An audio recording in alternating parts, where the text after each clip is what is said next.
Hey there. If you're here, you're probably after two things: a little history and a lot of sleep. So go ahead, get cozy, dim the lights, wrap yourself in something soft. Maybe pretend it's a silk robe and not a blanket hiding you from 2,000 years of societal pressure. Tonight, we're heading to Imperial China, a land of poetry, porcelain, and public punishment. You've seen the rooftops, you've heard the word dynasty. But what you haven't seen is how it felt to be at the bottom of the social pyramid, eating rice porridge, bowing to everyone with gray hair, and praying you didn't sneeze in front of the magistrate. So close your eyes, breathe deep, and prepare for a quiet, slow fall into a world that was beautiful and completely unforgiving. Because in Imperial China, survival wasn't a dream, it was your full-time job. Let's begin. Expectations versus reality. Imperial China, land of silk, serenity, and scholars with very judgmental eyebrows. We like to imagine it all like a scroll painting. Soft mountains, quiet tea gardens, and wise old men quoting Confucius while stroking exactly one long, perfect beard hair. The kind of place where wisdom floats through the air like incense smoke, and everyone speaks in gentle riddles that somehow make perfect sense. But the truth? It was a little less zen, and a lot more survival mode. Let's start with the romantic version, because we all deserve our beautiful delusions before reality shows up wearing muddy sandals. You picture this: a calm, orderly society where everything flows like water finding its natural course. Elegant robes that billow gracefully in mountain breezes, never catching on thorns or dragging through puddles. Lanterns glowing in the dusk like captured stars, casting warm light on faces that never seem stressed or tired. Maybe someone playing a guqin in the background while you sip warm tea and ponder the nature of existence. Your biggest concern being whether the bamboo grove looks particularly philosophical today. In this version, everyone moves with purpose but never urgency. Conversations unfold like origami, deliberate, beautiful, revealing hidden meanings with each careful fold. The architecture curves skyward with impossible grace, roofs turned up at the corners as if smiling at heaven, gardens where every stone has been placed with the precision of prayer, where water trickles over rocks worn smooth by centuries of patient weather. You imagine mornings that begin with meditation, the world soft around the edges. Perhaps you'd write poetry on rice paper while dew still clings to lotus petals. Your day would unfold with the measured rhythm of temple bells, punctuated by moments of sudden beauty. A crane's flight, sunlight through bamboo, the perfect curve of a calligraphy stroke. Now picture this instead: mud. So much mud. The kind that squishes between your toes and makes that awful sucking sound when you try to walk. Your elegant robes? They're actually rough hemp that scratches your skin and turns fascinating colors when it gets wet. None of them particularly attractive, those romantic mountain mists. Half the time they're just fog that makes everything damp and moldy. The gentle trickle of water over stones becomes the annoying drip that keeps you awake, because your roof has developed personality quirks that involve letting weather inside. And mosquitoes, dear heaven, the mosquitoes. They arrive in formation like tiny, bloodthirsty armies, humming their ancient songs of irritation around your ears. You develop a relationship with them, an unwilling, one-sided relationship where they take everything and give you welts in return. Rice taxes that somehow always seem to increase, never decrease. It's like mathematics, but designed by someone with a grudge against farmers. Your back starts complaining by age 20 because you've been bent over rice paddies since you could walk upright, and rice plants are inconsiderate enough to grow close to the ground. And that older cousin, there's always one, telling you you're disrespecting heaven because you forgot to bow at breakfast, or because you bowed with the wrong angle, or because you bowed correctly, but your facial expression suggested you might be thinking about something other than ancestral reverence. Heaven apparently had very specific opinions about proper deportment. Your house isn't a graceful pavilion overlooking misty valleys. It's got dirt floors that turn to mud when it rains, walls that let in more wind than they keep out, and a general tendency to make interesting creaking sounds at night. You share your living space with various small creatures who didn't get the memo about boundaries. Your morning routine involves checking whether anything with too many legs has taken up residence in your sleeping area overnight. Your evening routine includes the same inspection, plus the daily hope that tomorrow's weather won't transform your courtyard into a temporary lake.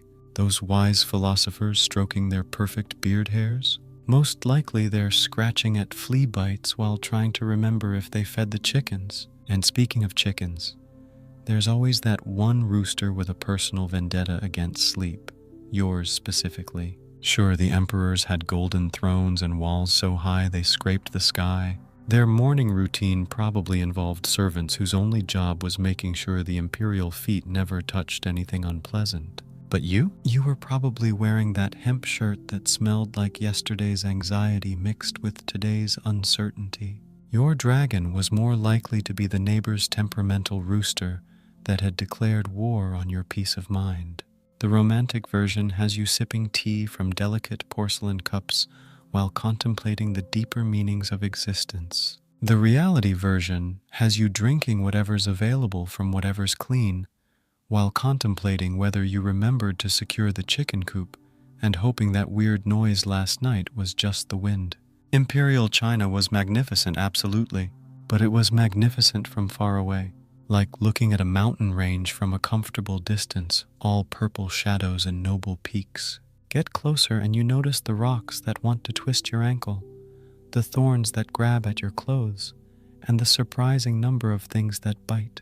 The scroll paintings show serene landscapes where humans appear as tiny, graceful figures moving through vast, harmonious spaces. What they don't show is that those tiny figures are probably thinking about practical things, like where to find the next meal, whether the roof will hold through another storm, and why their feet hurt so much when all they did was kneel for the proper amount of time at the proper occasions. Up close, it was considerably more exhausting. Take the concept of harmony, for instance. Beautiful in theory, everything in balance, everyone knowing their place, society flowing like a well-ordered river. In practice, it meant your great aunt could criticize your posture, your eating habits, your breathing pattern, and your general approach to existing, and you had to nod respectfully while your soul slowly crumpled like old paper. The social order that looked so elegant from a distance became a complex web of obligations, expectations, and unspoken rules that somehow everyone else seemed to understand intuitively, while you were still trying to figure out the basic choreography of daily life. So no, you weren't spending your days writing poetry about moonlight dancing on still water, or mastering calligraphy in a bamboo grove where morning mist creates the perfect atmosphere for artistic inspiration. You were probably farming, rice mostly, because everyone needs to eat and rice feeds more people per acre than beautiful thoughts do. Or you were scrubbing something, always scrubbing something. Floors, clothes, vegetables, children, pots, your own hands that never seemed to get quite clean. The scrubbing never seemed to end, though you couldn't figure out where all the dirt came from in the first place. It was like it regenerated overnight, a renewable resource nobody wanted. Or you were wondering why your feet hurt so much when all you did was kneel, because there was a lot of kneeling in this elegant society. Kneeling before altars, before officials, before your elders, before portraits of ancestors who looked perpetually disappointed. No matter how respectfully you approached them, your knees developed a relationship with hard surfaces that was intimate and uncomfortable. Your day began before sunrise, because sunrise was for people who had the luxury of choosing their own schedule. The rooster, that same vindictive bird, made sure everyone in the village knew when it was time to start moving. No snooze button, no gentle awakening with soft music. Just a burst of agricultural attitude delivered at maximum volume to kickstart your day whether you wanted it kicked or not. The weather was personal back then. No one to blame when the rains came too early or too late. except possibly yourself and whatever you might have done to displease the various celestial departments responsible for precipitation management. The sky had moods, and you lived with the consequences. Your clothes dried slowly in humid weather, never quite getting that fresh, clean feeling. They got damp again just from the morning air. Everything had a slightly musty smell that you stopped noticing after a while, though visitors from dry climates would wrinkle their noses politely. You thought you'd sleep on silk cushions in a room where moonlight filters through paper screens, creating patterns that shift like gentle dreams. Instead, you slept on whatever padding you could manage: straw, old clothes, hopeful thinking. The moonlight came through gaps in the walls whether you wanted it or not, along with various nocturnal sounds that suggested your neighbors included creatures you'd rather not meet in daylight. The romantic version has you waking naturally with the sun, stretching gracefully like a cat, then stepping onto polished wooden floors that are warm under your bare feet. The reality version involves waking to that rooster's personal vendetta against sleep, followed by the delicate morning ritual of checking whether any small creatures decided to share your bed during the night. The floor is whatever temperature the weather decided it should be, which is usually too cold or uncomfortably damp. Your imagined breakfast is a quiet ceremony: delicate tea, perhaps some steamed buns eaten in contemplative silence while morning light filters through bamboo. Your actual breakfast is whatever's available, eaten quickly because work doesn't wait for mindful eating practices. The tea is whatever leaves you can afford, and they might be recycled from yesterday if times are tight. The beautiful gardens you imagined?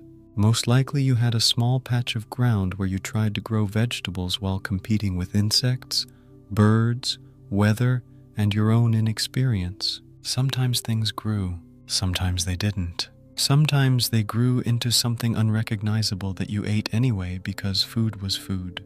Those insects, by the way, had apparently attended advanced courses in persistence. They worked in shifts: day mosquitoes, night mosquitoes, and the special weekend mosquitoes that seemed particularly enthusiastic. Then there were the other bugs, the ones that made you wonder if Mother Nature had been experimenting with creating tiny creatures specifically designed to test human patience. Your garden tools were probably handmade by someone who understood wood and metal better than you understood vegetables. They worked well enough, but required maintenance you learned through trial and error, mostly error.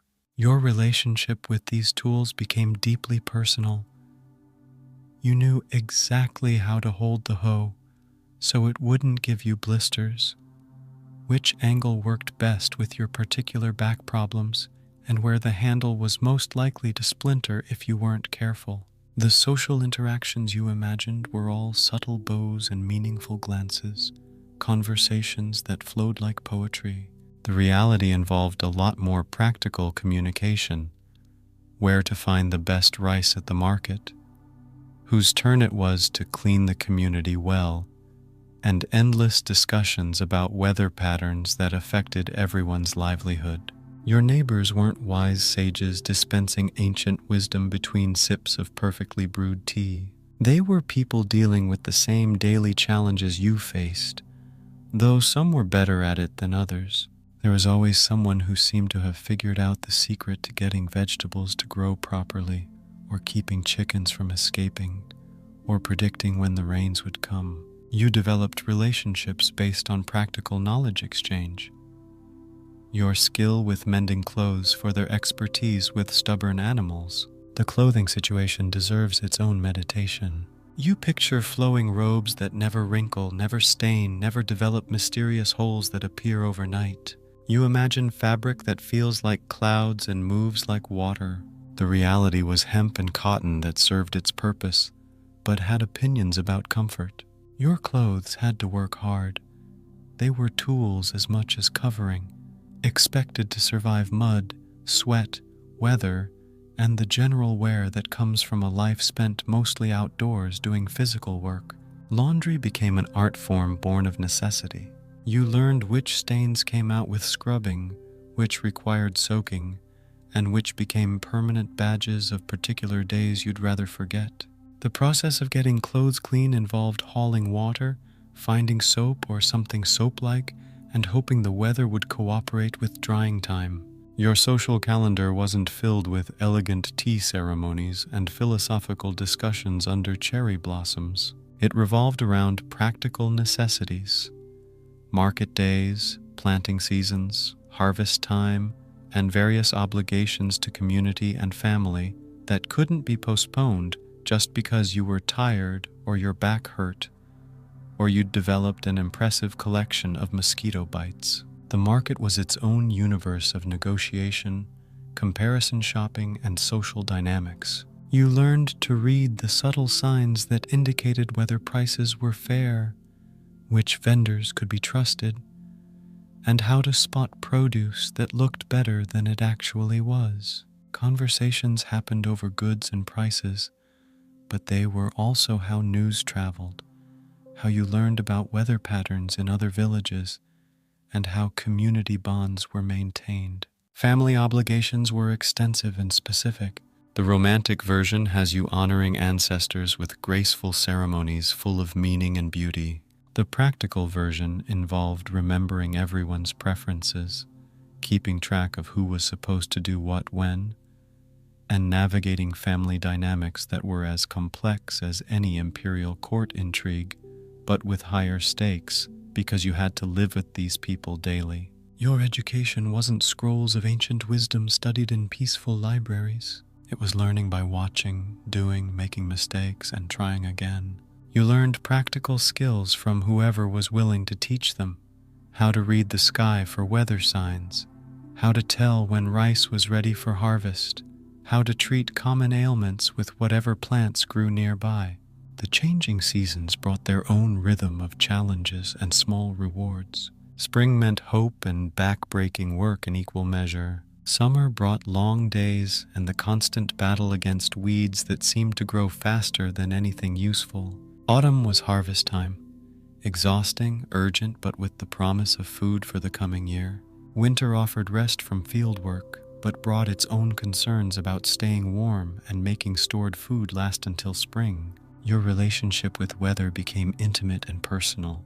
You learned to read clouds, wind patterns, the way animals behaved before storms. Weather wasn't just something that happened around you, it was an active participant in your daily planning. A day of unexpected rain could ruin laundry plans, delay planting, or provide relief from drought. Weather had moods, and you learned to work with them rather than against them. The sounds of your world were different too. You imagined gentle temple bells, the soft whisper of silk, maybe wind chimes creating melody from breezes. You got roosters with attitude problems, pigs that had strong opinions about feeding time, and the general symphony of village life. People calling to each other across courtyards, children who apparently never got tired, and various domestic animals commenting on life in their own distinctive ways. Privacy was a concept for people with more rooms than family members. Your living space was shared, communal, and full of the sounds and smells of everyone else's daily routines. You learned to sleep through conversations, arguments, cooking sounds, and the midnight wanderings of people who needed to use the facilities outside.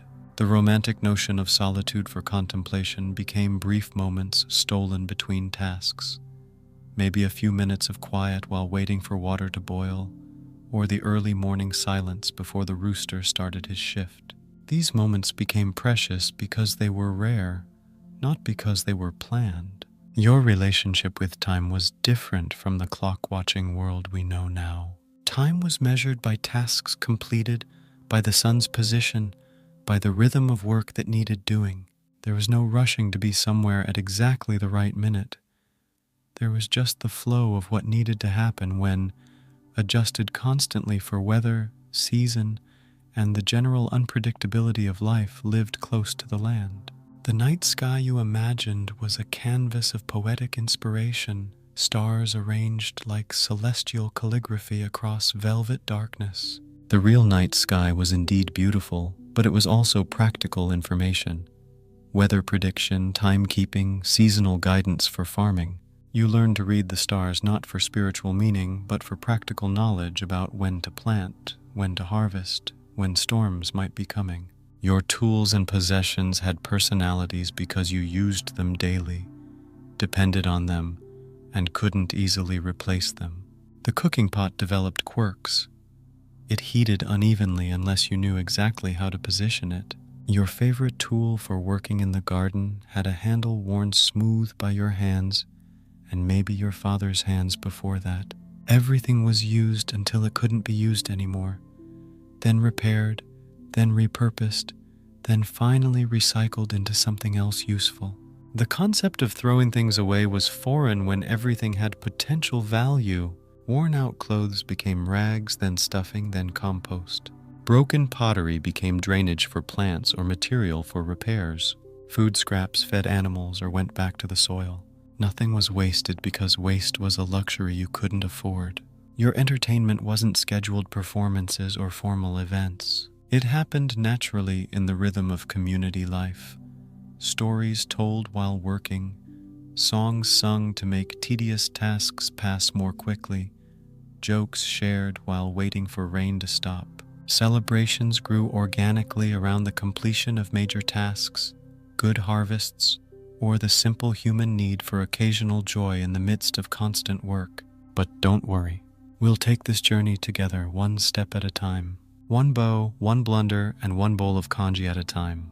We'll explore the gap between the elegant civilization of imagination and the muddy reality of actually living in it day by day, breathing the same air, feeling the same aches, and discovering that ordinary people in extraordinary times were still at heart just people trying to get through another day with grace when possible and grim determination when grace wasn't available. The stories you've heard about Imperial China aren't wrong exactly. They're just edited for highlights, like remembering only the good parts of a long journey and forgetting about the blisters, the wrong turns.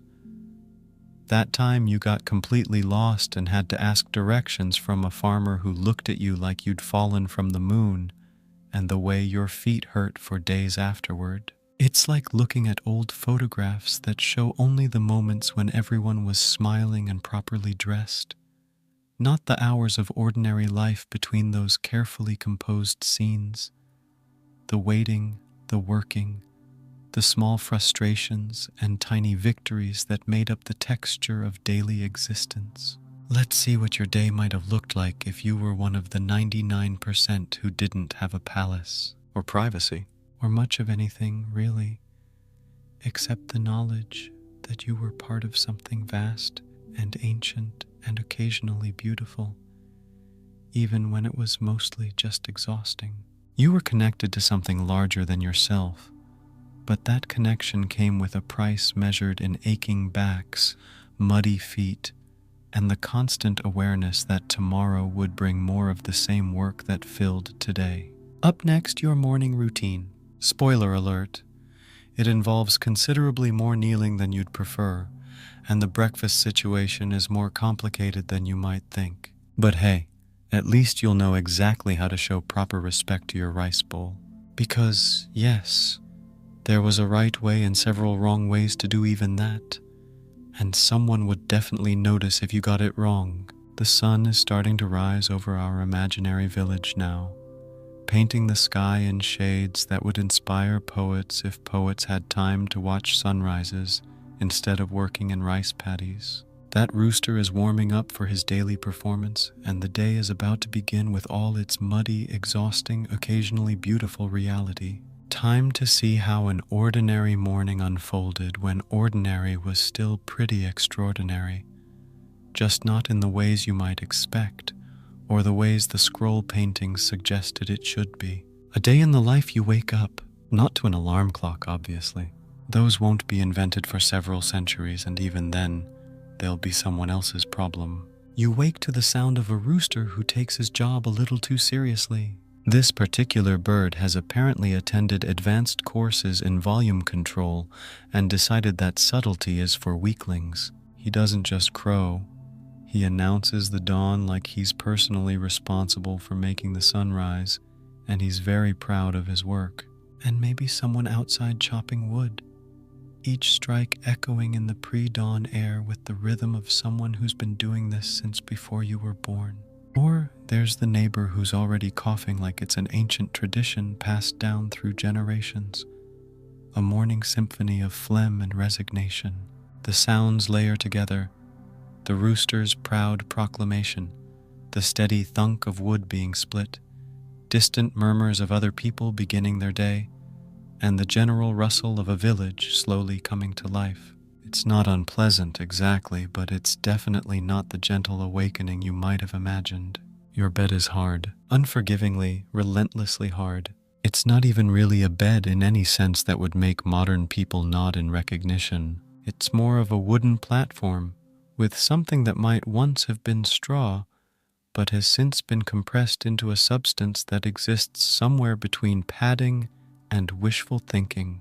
The straw has developed its own personality over time, lumpy in some places, completely absent in others, with a tendency to poke through whatever thin covering you've managed to arrange over it.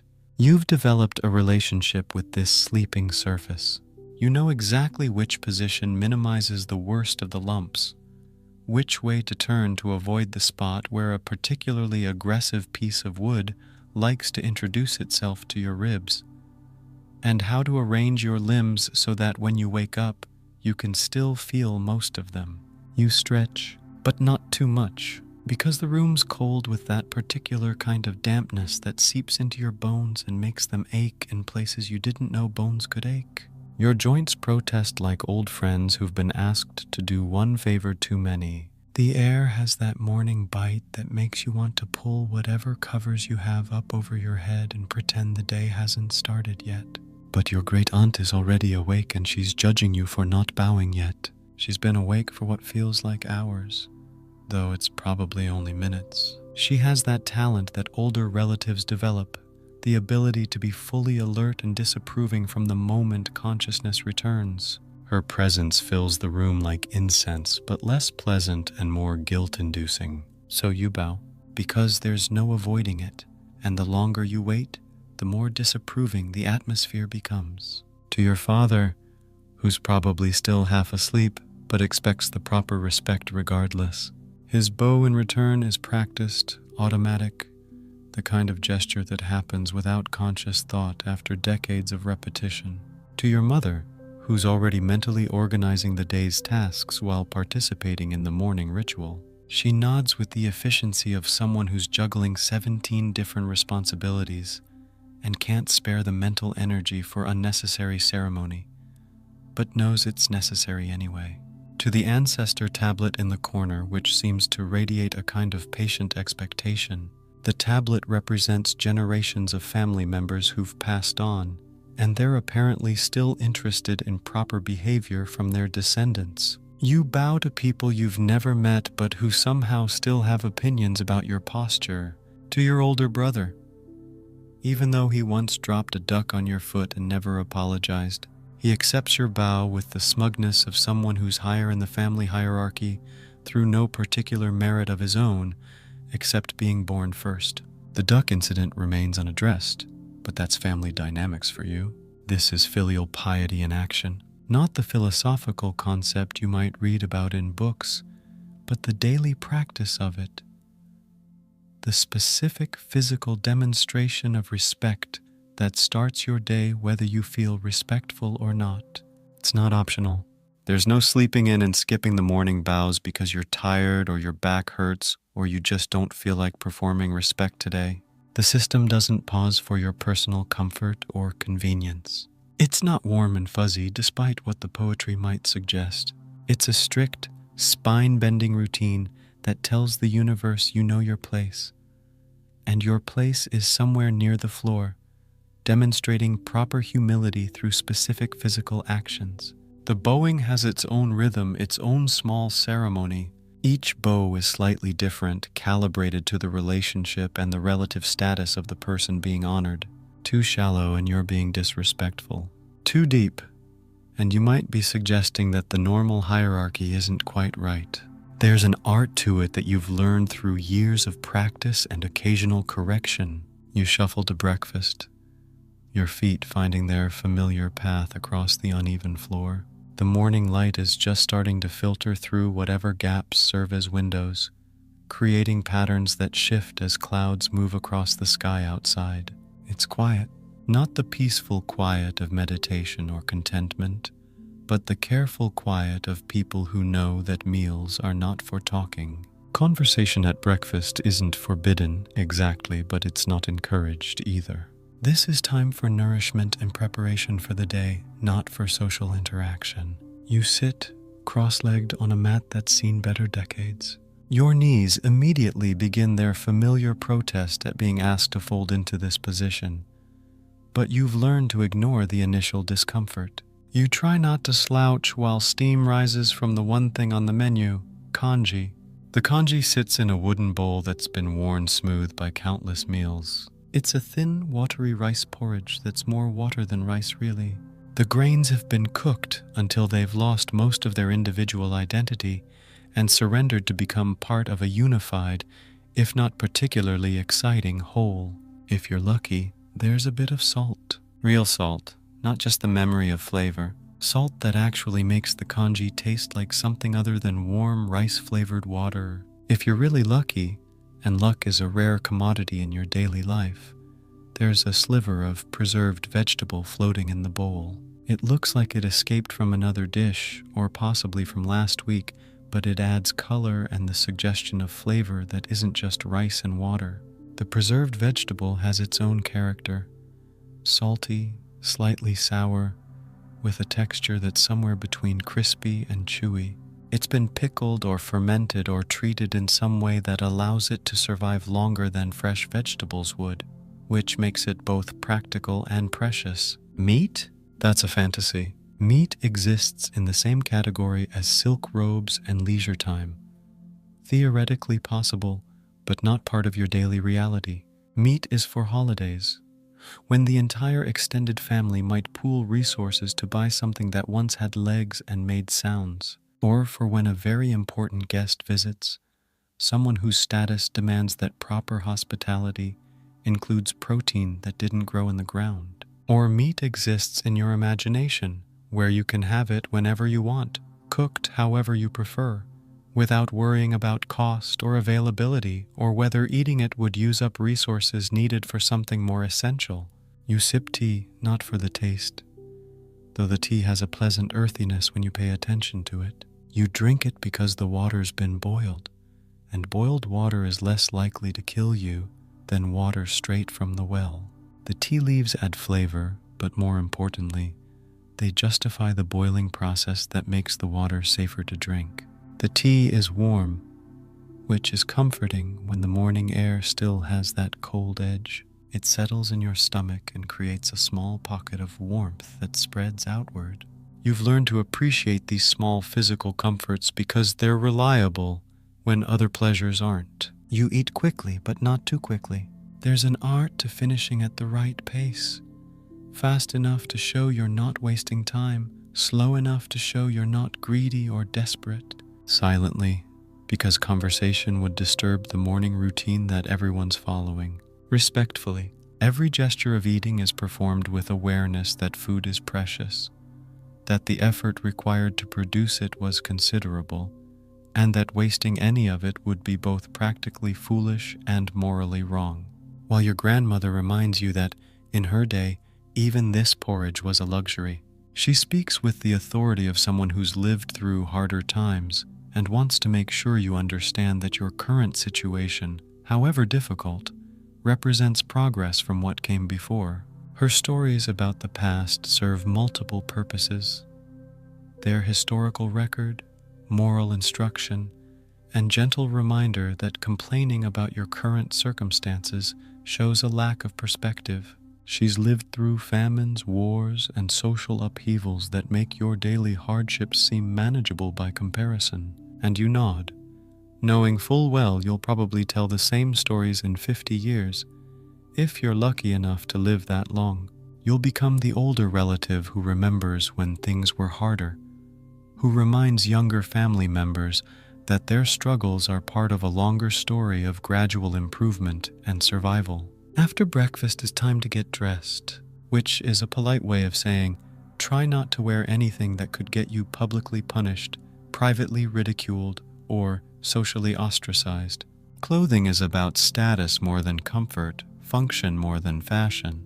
Every piece of fabric you put on your body communicates information about who you are, where you belong in the social hierarchy, and whether you understand the rules that govern daily life. Peasants wear hemp, coarse fabric that's practical, durable, and unmistakably lower class. Hemp doesn't pretend to be beautiful. It's honest fabric that serves its purpose without trying to be something it's not. It's itchy in a way that reminds you constantly that comfort is a luxury you can't afford, and it's somehow always damp, as if it absorbs moisture from the air and holds onto it just to make your day a little more uncomfortable. The hemp has been woven by hands that knew what they were doing, but the knowing was focused on durability rather than softness. The threads are thick and irregular, creating a texture that's functional but not pleasant against the skin. You've developed a tolerance for this discomfort, the way you develop tolerance for other unavoidable aspects of daily life. Silk? That's not for you, unless you enjoy public floggings for impersonating someone important. Silk is for people whose status allows them to wear fabric that feels good against the skin. For you, silk represents everything you're not allowed to have: luxury, comfort, social mobility. Even touching silk without permission could be interpreted as presumption, as if you're trying to claim a status that doesn't belong to you. The social order is maintained partly through these fabric-based boundaries that everyone understands intuitively. Even the colors matter, and they matter in ways that can get you in serious trouble if you get them wrong. Yellow is for the emperor. Imperial yellow specifically, not just any yellow, but the particular shade that represents divine authority and the mandate of heaven. Wearing it by accident won't fool anyone into thinking you're royalty, but it might get you accused of sedition or disrespect for the cosmic order. The color restrictions extend beyond just yellow. Certain shades of red, specific patterns, particular combinations of colors. All of these communicate rank, profession, and social standing. You've learned to navigate this color-coded world by sticking to the safe choices: browns, grays, undyed fabrics that don't make any claims about your status. Then comes work, the main event of your day, the activity that will consume most of your waking hours and most of your physical energy. If you're a farmer, and statistically, you almost certainly are, you head to the fields. This isn't a choice based on personal preference or career aptitude. It's what's available, what your family does, what the economic system expects from people of your social class. Rain, you work anyway. The rice doesn't care about your comfort, and the growing season doesn't pause for weather that makes humans miserable. You develop gear and strategies for working in the rain: hats that shed water, clothes that dry quickly, mental techniques for ignoring the way wet fabric sticks to your skin. Sun, you sweat and work. The heat makes everything harder. The physical labor becomes more exhausting. The tools get hot enough to burn if you're not careful, and the sun beats down with an intensity that makes you understand why shade is precious. Plague of locusts? You panic, scream a little, then work anyway. Because crisis doesn't eliminate the need for work. It just adds another layer of difficulty to the work that still has to be done. The locusts represent the kind of disaster that can destroy months of effort in days. But even in the face of that possibility, you keep working because the alternative is giving up entirely. You plant rice seedlings in knee-deep water that's cold, muddy, and full of things you'd rather not think about. The water reaches your legs with a temperature that makes you gasp the first few times, but eventually your body adjusts to the shock of cold mud between your toes. Your back bends at angles that evolution never intended for prolonged periods. The posture required for planting rice is specific and uncomfortable. Bent forward, hands in the water, spine curved in a way that will make itself known through pain later in the day. Your hands ache from the repetitive motion of placing seedlings in precisely the right spots, at precisely the right depth, with precisely the right spacing. Each seedling represents potential food, potential survival, potential success, or failure for the entire family. Your hat keeps falling off despite your attempts to secure it properly. The hat is essential protection from the sun, but it seems determined to abandon you at the most inconvenient moments. You develop a relationship with this hat that's part dependency, part frustration, and the mud gets places it really shouldn't. Mud finds its way into your clothes, your hair, spaces between your fingers and toes, and somehow even places that weren't anywhere near the muddy water. By the end of the day, you'll discover mud in locations that seem to defy physics. If you're a woman, congratulations. Your day has a bonus round that doubles the work without doubling the recognition or rest time. After the fields, there's spinning thread from whatever fiber is available. The spinning wheel becomes an extension of your hands, requiring attention and skill to produce thread that's even and strong enough for weaving fabric from the thread you've spun, creating the cloth that will become clothes, blankets, and other household necessities. The loom demands precision and patience. One mistake can ruin hours of work. Cooking meals for the family using whatever ingredients you've managed to acquire or grow. This involves not just preparing food, but planning meals around what's available, what's affordable, and what will provide adequate nutrition for people doing physical labor. Carrying water from the well to the house. Multiple trips with heavy containers because running water is still centuries away from being invented.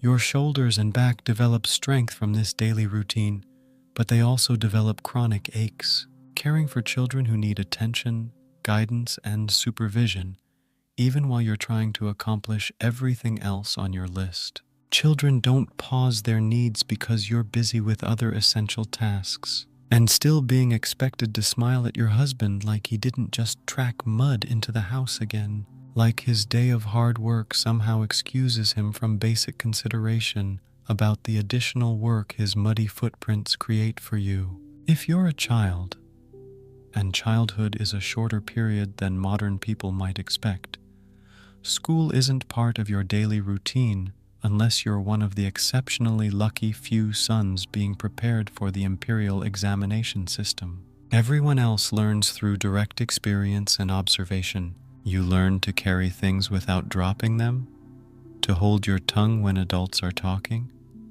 to perform tasks that contribute to the family's survival and well-being. Quietly, children are expected to be helpful without being disruptive, to learn through watching and doing rather than through asking questions or expressing opinions. Lunch arrives as a brief interruption in the workday. It's leftover congee because congee is reliable, filling, and can be made in quantities that feed everyone without requiring ingredients you don't have. Or a steamed bun if the gods smiled this week and provided the extra flour, fuel, and time necessary to make something that isn't just rice and water. The steamed bun represents a small luxury, bread that has texture and substance, something you can sink your teeth into.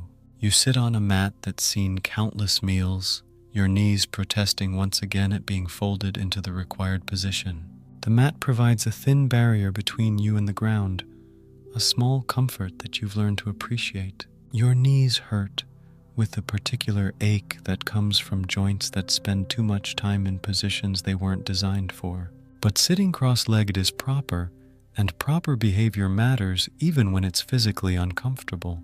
The tea is lukewarm by the time you get to drink it, because hot tea is a luxury that requires timing and attention you can't always spare. Lukewarm tea still provides hydration and a brief moment of flavor that isn't congee. And your uncle tells you for the 5th time that if you worked harder, the ancestors would be proud.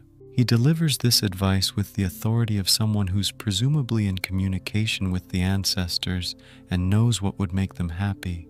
He doesn't work harder either, but his position in the family hierarchy gives him the right to offer commentary on your work ethic without having to demonstrate superior performance himself. By afternoon, your muscles have staged a full-scale rebellion against the day's activities. Your back aches from bending, your hands are sore from gripping tools, your legs are tired from standing in mud, and various other body parts are registering complaints about the treatment they've received. But rest isn't really a thing during daylight hours. Rest is what happens after dark, when the absence of light makes work impossible. During the day, there's always something that needs doing, always another task waiting for attention. Unless you're nobility, and if you were, you wouldn't be listening to this story. You'd be having someone else read it for you while you lounged on silk cushions and contemplated whether to have poetry or music with your afternoon tea. You finish your chores as the sun dips low on the horizon, painting the sky in colors that would be beautiful if you had the energy to appreciate them properly. The end of the workday is determined by the availability of light, not by the completion of tasks or the limits of human endurance. There's no electricity, obviously. Electric lighting is still centuries in the future, so darkness means time's up. The sun's schedule determines your schedule, creating a rhythm of work and rest that's been the same for countless generations. You return home with feet that ache, clothes that are dirty and damp, and the particular tiredness that comes from a full day of physical labor. The walk home is often the first quiet moment of the day, when you can let your mind wander without having to focus on immediate tasks. You wash your face with cold water from a wooden basin, the shock of cold water helping to wake you up from the stupor of exhaustion. The water is clean, or at least as clean as you can manage, and the act of washing marks the transition from work time to home time. And you try not to think about how often that towel gets washed. Spoiler: not often enough by modern standards, but as often as practical given the limitations of time, energy, and resources. The towel serves its purpose, and perfection and cleanliness is another luxury you can't afford. Dinner is more congee because congee is reliable and filling and can be prepared without ingredients you don't have. Maybe there's a bit of boiled greens if something was available at the market or growing in your small garden plot. The greens add color and nutrition to the meal, though they're usually cooked until they're soft enough to chew easily. Fresh, crisp vegetables are for people with better access to variety and resources. You chew slowly, not because you're savoring the flavors, though you've learned to find satisfaction in simple food, but because it's often the only texture your teeth can still handle after a lifetime of eating whatever was available, rather than whatever was optimal for dental health. Evening rituals begin as the last light fades from the sky.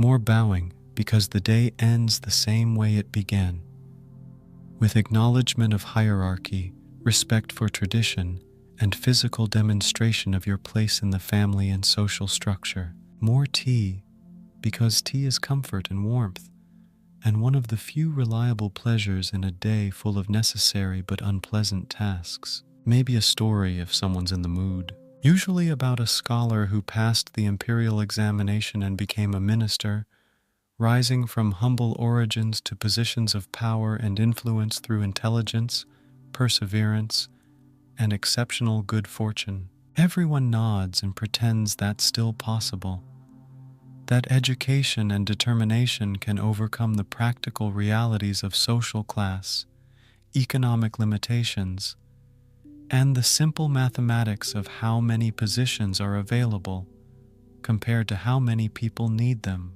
There's a shrine to the ancestors in the corner, a small space dedicated to honoring family members who've passed on, but whose influence continues to shape daily life through tradition, example, and the ongoing sense of obligation to maintain family honor.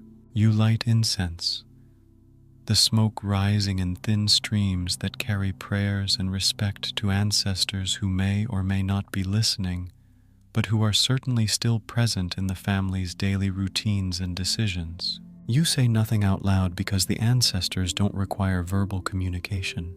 They understand the language of respect, of proper behavior, of lives lived according to the principles they established and maintained. They don't say much either, but you're taught they're always listening, always aware of how their descendants are living, always ready to provide guidance or express disapproval depending on whether you're meeting their expectations. You lie down again on that wooden platform that serves as your bed, your back immediately reminding you of the day's activities through various aches and pains that have become as familiar as old friends. Your feet itch with the particular irritation that comes from spending the day in damp conditions with less than perfect hygiene. But scratching would disturb the household's attempt to settle into sleep, so you learn to ignore the minor discomforts. And someone's snoring already, loud enough to scare off bandits. Not that bandits come to your village much. There's nothing here worth stealing except stress, exhaustion, and the occasional chicken. The snoring becomes part of the night's soundtrack, along with the settling sounds of the house, distant night birds, and the general murmur of a community preparing for sleep. You stare up at the ceiling, which might leak if it rains during the night. The ceiling has developed its own personality over the years. Certain spots that always drip, particular creaks that accompany wind, stains that tell stories of previous storms. You think about tomorrow, and you know it will be the same routine with minor variations, the same work, the same food, the same physical discomforts, the same small satisfactions of tasks completed and family obligations fulfilled. But if you're lucky, just a little lucky, because luck is distributed sparingly in your world, no one will get sick. Illness means lost work time, additional expenses for treatment, and the constant worry that a minor problem could become a major crisis. The landlord won't raise the taxes again, demanding more of your harvest when you're already giving as much as you can spare, without risking your family's survival through the winter. And maybe, just maybe, that one chicken will finally lay an egg. The chicken has been a source of ongoing disappointment, consuming resources without providing the expected return. But hope persists that tomorrow might be the day it starts earning its keep. You drift off to sleep, not because the day is done in any complete sense. There are always more tasks that could be accomplished, always more work that needs attention, but because you have to wake up early tomorrow and do it all again. The cycle continues because it has to continue, because this is the rhythm of survival, and survival is the daily victory that makes everything else possible. The dark side of civilization. By now you've survived a full day in Imperial China. Your back hurts with the particular ache that comes from bending over rice paddies and maintaining proper posture during countless moments of required respect. It's not just soreness. It's the deep, bone-level awareness that your spine wasn't designed for this much deference. Your stomach's barely full, sitting somewhere in that uncomfortable space between empty and satisfied. You've eaten enough to function, but not enough to feel truly nourished. The kanji has provided calories and warmth, but your body is already starting to plan for the next meal because it knows resources are limited and unpredictable. Your soul is somewhere between mildly disappointed and spiritually exhausted. Not devastated exactly, but worn down by the constant awareness that life requires so much effort for such modest returns. You're tired in a way that sleep might not completely fix, but just when you thought you could close your eyes and drift off in peace, allowing the day's accumulated fatigue to finally claim you. Let's talk about death. Not in a spooky, dramatic way that would disturb the evening's gentle melancholy. We're not trying to frighten anyone or create unnecessary anxiety before sleep. More in a slow, matter-of-fact, everyone's kind of expecting it sort of way. Death wasn't a shocking interruption to life. It was life's most reliable companion, always present, always possible, always part of the daily calculations people made about risk and probability. Because in Imperial China, life was precious, mostly because it ended a lot, and often in ways that would seem bizarre, preventable, or just plain unlucky to modern sensibilities. The preciousness of life came partly from its fragility. When something can be lost easily, it becomes more valuable, more carefully guarded, more consciously appreciated during the moments when it's actually present and functioning. And the ending came in so many varieties. Natural disasters that could wipe out entire villages, diseases that spread through communities like wildfire, accidents that turned routine activities into final moments, political upheavals that made survival a matter of being in the wrong place at the wrong time. Let's start with the basics: medicine.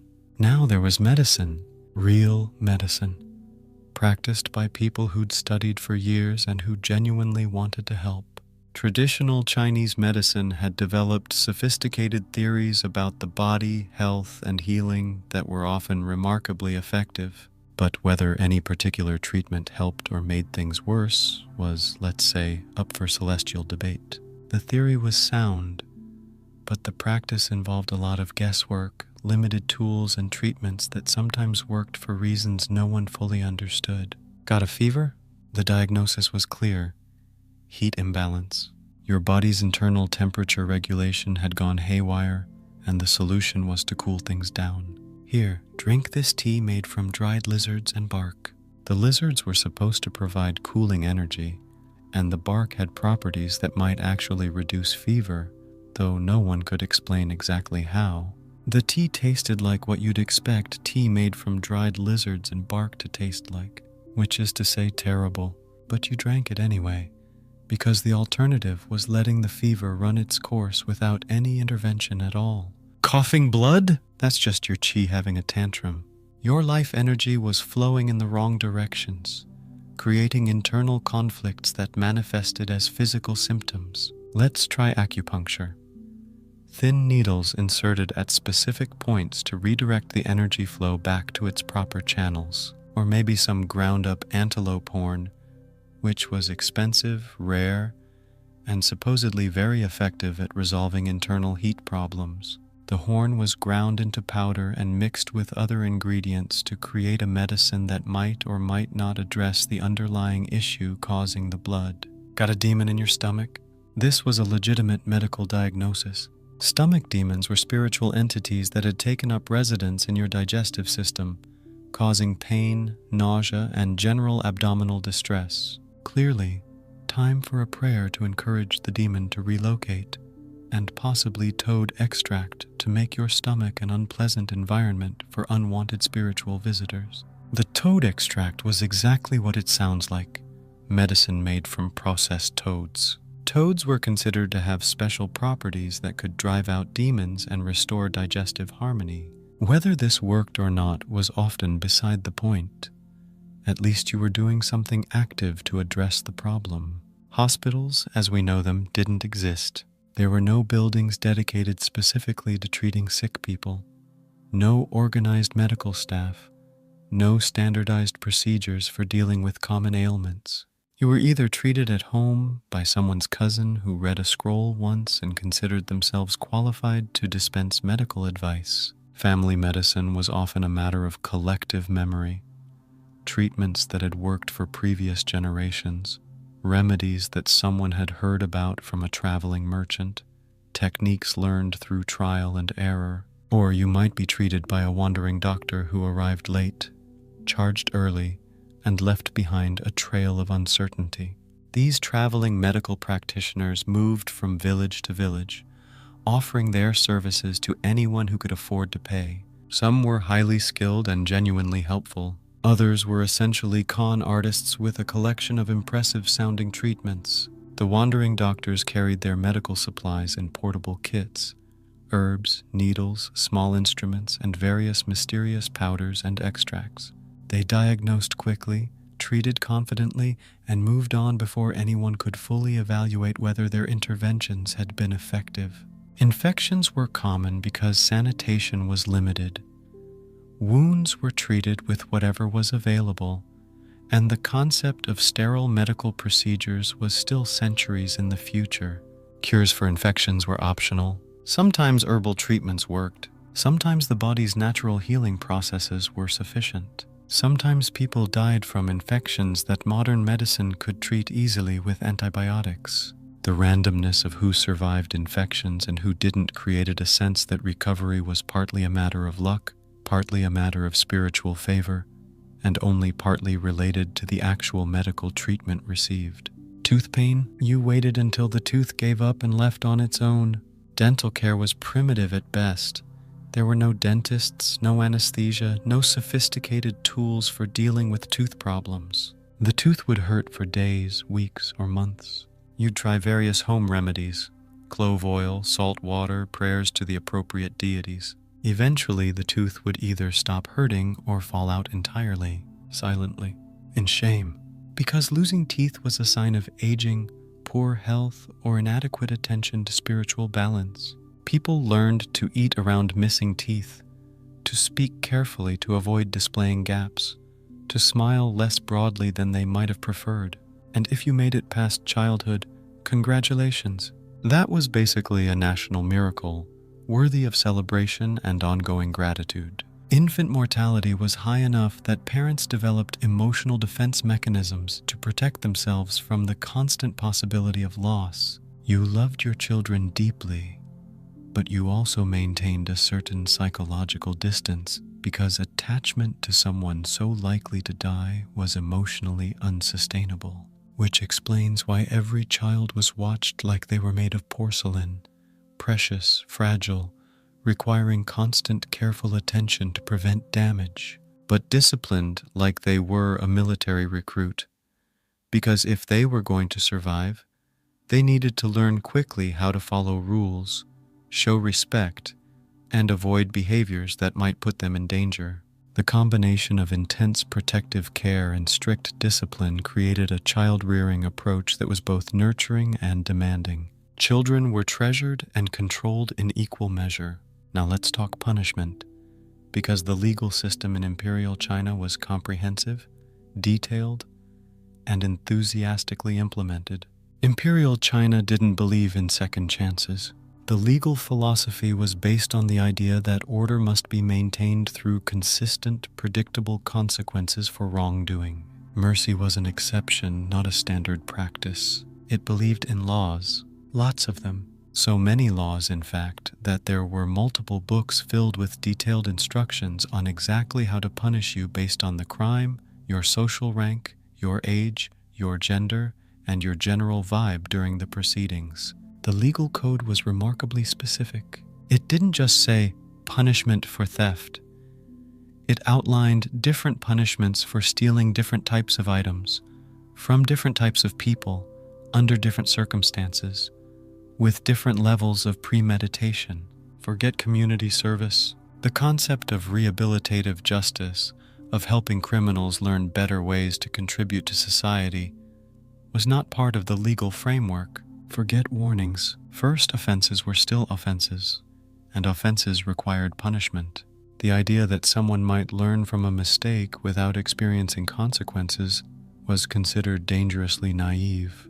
You were more likely to be whipped with a bamboo rod for saying something impolite than to receive a gentle correction and an opportunity to apologize. The bamboo rod was a standard tool of justice, flexible enough not to break bones but solid enough to deliver memorable pain, or for wearing a forbidden color during the wrong festival.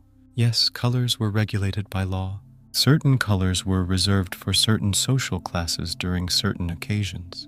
Wearing the wrong color wasn't just a fashion mistake. It was a legal violation that showed disrespect for the social order. Wearing yellow without being the emperor? That's not a bold fashion statement or an expression of personal style. That's a possible execution, because yellow was the imperial color, and claiming it for yourself was claiming imperial status. The color laws extended beyond just yellow. Purple, certain shades of red, specific patterns and designs, all were regulated based on rank, occasion, and social context. You had to know not just what colors you could wear, but when, where, and in what combinations. And torture? Not a last resort used only in extreme cases, more like a conversation starter, a standard part of the judicial process used to encourage honesty and cooperation. Did you steal a chicken? The officials wouldn't just ask you politely and accept your word. Let's crush your fingers and ask again. Physical pain was considered an effective way to encourage truthful testimony. Still denying it? Here's a spiked board to kneel on for 6 hours. The spiked board was designed to cause increasing discomfort over time, making continued denial more and more difficult to maintain. Don't worry, someone will be along to yell at you shortly. The psychological pressure of verbal abuse was considered an important complement to physical discomfort. Even if you were innocent, sometimes it just felt safer to confess and bow deeply. The legal system was more interested in resolving cases efficiently than in determining absolute truth. A confession, even a false one, allowed everyone to move forward with the prescribed punishment and closure. The state wasn't looking for truth in the philosophical sense. It was looking for paperwork that matched the punishment, for administrative tidiness that allowed the bureaucracy to function smoothly. And if the state didn't get you through legal punishment, superstition might eliminate you through fear, social ostracism, or behaviors based on beliefs that weren't necessarily connected to physical reality. Because this was a world where spirits were everywhere, invisible but active participants in daily life.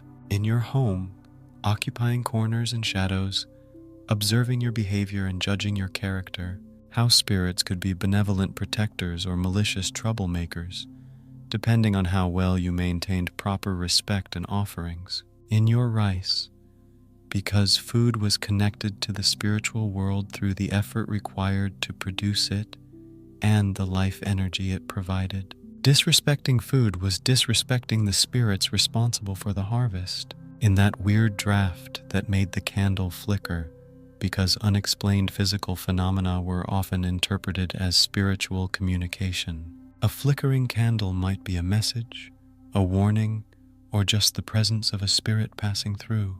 People feared ghosts not as abstract concepts, but as real entities with agency and opinions about the living world. Respected them through careful behavior designed to avoid giving offense. Ghost etiquette was a practical skill, knowing how to behave around spiritual entities to maintain harmonious relationships. Fed them, actually, with incense that carried prayers and offerings upward, small offerings of food and drink, and whispered apologies for whatever offense you might have accidentally committed in your sleep or through thoughtless behavior.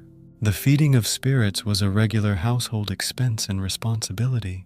You had to budget for incense, set aside portions of meals for spiritual offerings, and maintain shrines that required ongoing attention and resources. Bad harvest? Someone must have insulted an ancestor, either through improper behavior or insufficient respect. The agricultural failure was interpreted as spiritual punishment that required identification of the offense and appropriate atonement. Thunderstorm? Definitely karmic retribution for some moral failing. Natural disasters weren't just weather. They were cosmic responses to human behavior, signs that the balance between heaven and earth had been disturbed. Weird dream? Consult the Book of Changes immediately. Dreams were messages from the spiritual world that required interpretation and possibly action. You couldn't just dismiss a strange dream as random mental activity. It might be important guidance or warning. You couldn't just live day to day, focusing only on practical concerns and immediate needs. You had to live correctly, according to balance, harmony, and about 50 overlapping belief systems that all agreed on one thing. If something went wrong, it was probably your fault. The moral universe was constantly evaluating your behavior, keeping track of your choices, and delivering consequences that might not be immediately obvious, but were always eventually appropriate. And if that wasn't enough stress to keep you awake at night, let's add a splash of entertainment to the mix. Entertainment in Imperial China wasn't all refined tea ceremonies and elegant poetry readings conducted in peaceful gardens by educated people with good taste. Sometimes it was opera performed outdoors for 10 hours straight, with elaborate costumes, dramatic storylines, and singing that could be heard from considerable distances. The opera was spectacle and endurance test combined, both for the performers and the audience. Other times, it was public punishment, with an audience that treated executions and floggings as social events. Public punishment served multiple purposes. It deterred crime, reinforced social order, and provided entertainment for people whose daily lives didn't include many distractions. Or puppet shows featuring tales of betrayal, starvation, and demons who ate bad children. The puppet shows were morality plays disguised as entertainment, teaching lessons about proper behavior through stories that were often quite dark and disturbing. There was gambling, if you could afford to lose money on games of chance that might provide temporary excitement, but were more likely to create additional financial problems. Drinking, if you were too tired to care about the consequences of alcohol consumption on your already limited cognitive and physical resources. And occasionally, a wandering monk might show up and remind you that all suffering is temporary, and that attachment to worldly concerns is the root of unhappiness. Right before asking for donations to support his spiritual mission, the monk's message was philosophically sound but practically challenging. Yes, suffering was temporary, but it was also constant. As soon as one source of suffering ended, another began. Detachment from worldly concerns was a beautiful ideal. But worldly concerns like food, shelter, and safety couldn't actually be ignored without serious consequences. So yes, civilization was advanced. The level of organization, the sophistication of government, the development of arts and literature, the complexity of social systems, all of these represented genuine human achievement. Structured, there were rules for everything, hierarchies that everyone understood, procedures for handling all kinds of situations. The structure provided stability and predictability in a world where many things were chaotic and uncertain. Philosophical. The intellectual traditions were deep and thoughtful, offering frameworks for understanding existence, morality, and the relationship between individuals and society. But it was also painful, because the physical and emotional costs of maintaining civilization were high, and those costs were distributed unequally across the population. Paranoid because the complexity of the social system created many opportunities for making mistakes, giving offense, or falling afoul of rules that weren't always clearly explained or consistently applied, and perpetually on the edge of breaking because the balance required to maintain order was delicate, and disruptions, natural disasters, political conflicts, economic problems could quickly cascade into larger crises. And the worst part? Most people just accepted it, not because they were passive or lacking in imagination, but because questioning the system was both dangerous and potentially pointless. Because questioning the system?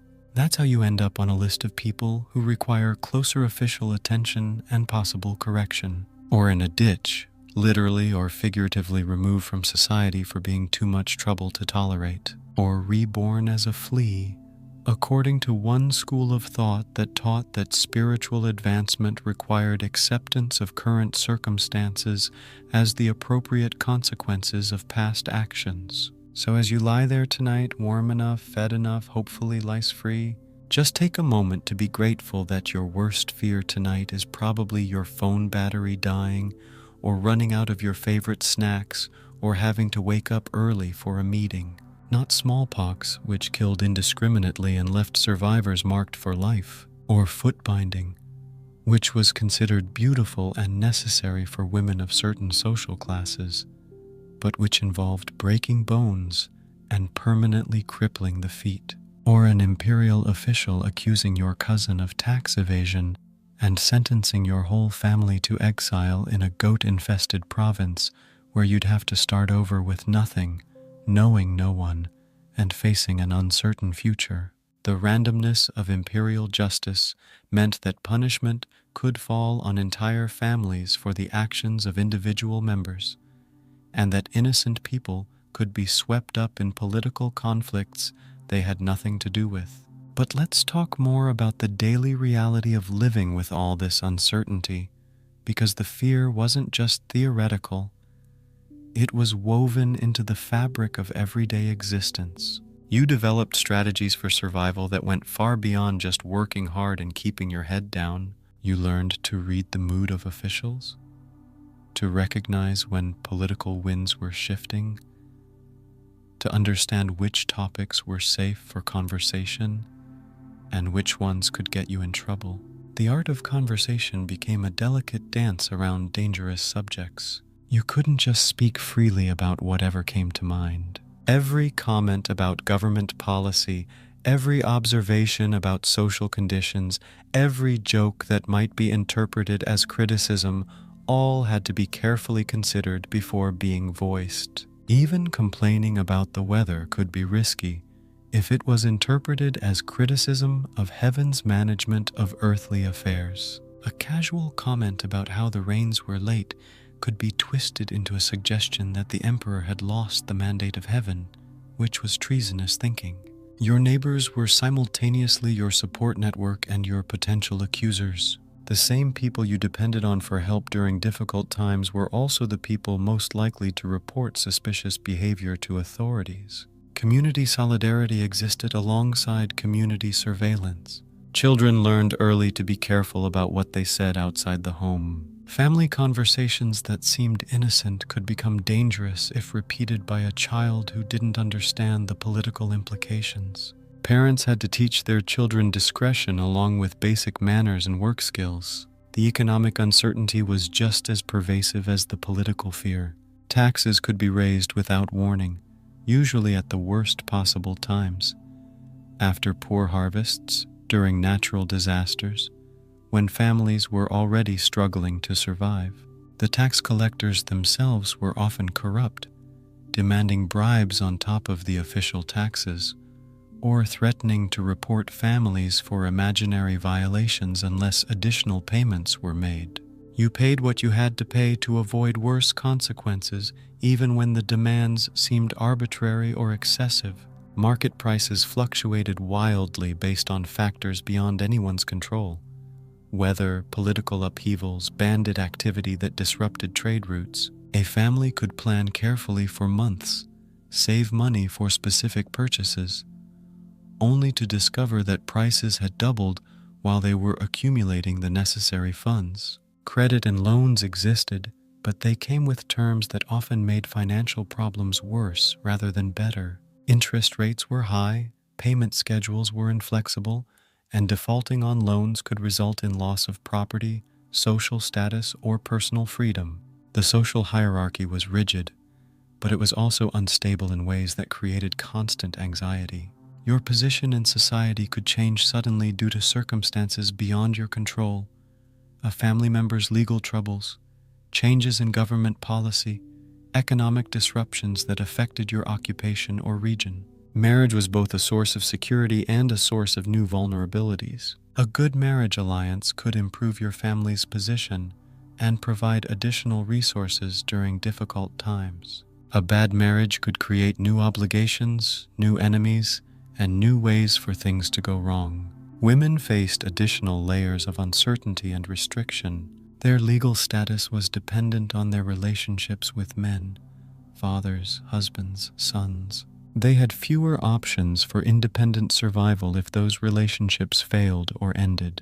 The practice of foot binding, when it applied, was just one example of how women's bodies were modified to meet social expectations that prioritized appearance and status over physical capability and comfort. The bound feet that were considered beautiful also made women less able to work, travel, or escape from dangerous situations. But women also developed their own networks of support and information sharing. They communicated through seemingly innocent activities like laundry, market visits, and religious observances. They passed along practical knowledge about health, child rearing, and survival that wasn't available through official channels. The religious and spiritual landscape was complex and sometimes contradictory. Different belief systems offered different explanations for suffering and different strategies for managing life's uncertainties. Buddhism taught that suffering was inevitable but could be transcended through proper understanding and behavior. This provided comfort to some people, but it also suggested that current hardships were deserved consequences of past actions. Confucianism emphasized social harmony and proper relationships, offering a framework for understanding one's place in society. But it also reinforced hierarchies that benefited some people more than others. Taoism promoted balance and acceptance of natural cycles, which could be comforting during difficult times. But it also suggested that human efforts to change circumstances were often futile or counterproductive. Folk religions and local superstitions provided explanations for specific problems and practical rituals for addressing them. These beliefs were often more accessible and immediately relevant than formal philosophical systems. The result was a spiritual environment where people might simultaneously follow multiple belief systems, consulting different authorities for different types of problems, and never being entirely sure which approach would be most effective in any given situation. Medical uncertainty added another layer of daily anxiety. The line between effective treatment and harmful intervention was often unclear, even to practitioners themselves. Herbal medicines could be helpful, but they could also be toxic if prepared incorrectly or used inappropriately. The same plant that cured one person's ailment might poison another person with a different constitution or health condition. Acupuncture required skill and knowledge that varied widely among practitioners. A skilled acupuncturist could provide genuine relief from pain and other symptoms. An unskilled one could cause injury or infection. Surgical procedures were limited and dangerous. Most operations had high mortality rates, and even successful surgeries often resulted in complications that were worse than the original problems.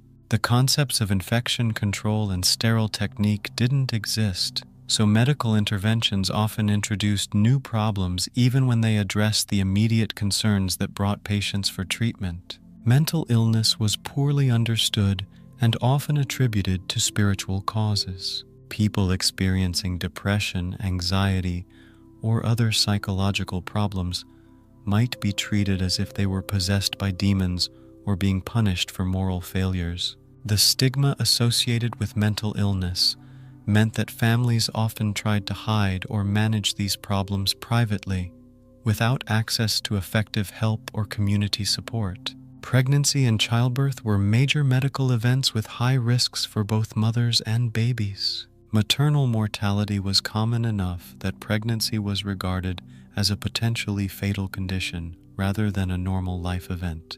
Women who survived multiple pregnancies and successfully raised several children to adulthood were respected for their achievement, but they also bore the physical and emotional scars of repeated encounters with life-threatening situations. The education system, when it existed, was designed to serve the needs of the state rather than the development of individual potential. Students learned to memorize classical texts and reproduce approved interpretations rather than to think critically or creatively. The Imperial examination system offered opportunities for social advancement, but it was also a source of tremendous pressure and disappointment. Most candidates failed repeatedly, investing years of study and family resources in pursuit of goals they would never achieve. Even successful examination candidates faced uncertain futures. Passing the exams qualified someone for government service, but it didn't guarantee employment, and official positions came with their own risks and challenges. The emphasis on classical education meant that practical skills, farming techniques, craft production, trade practices, were often undervalued and underdeveloped. Society needed people who could produce food and goods, but the educational system primarily prepared people for administrative roles that few would actually obtain. Literacy was limited, which meant that most people had no direct access to written information and had to rely on oral tradition and second-hand reports for knowledge about the world beyond their immediate experience.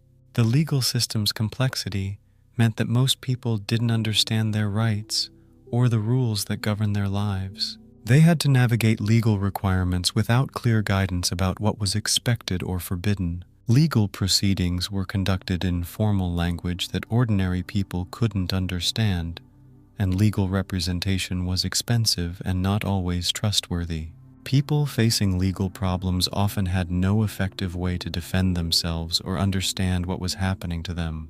The punishment system was designed to be harsh enough to deter crime, but it was also arbitrary enough that innocent people could be caught up in investigations and prosecutions that had little to do with actual wrongdoing.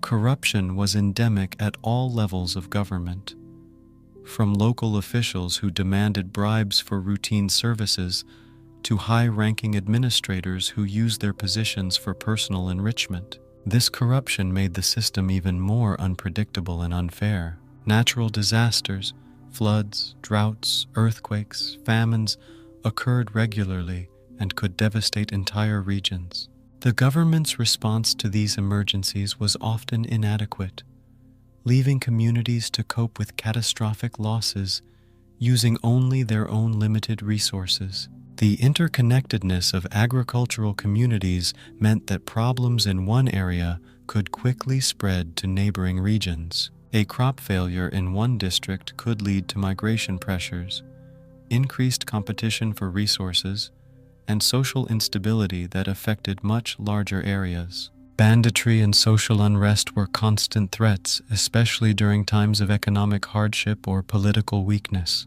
Traveling was dangerous.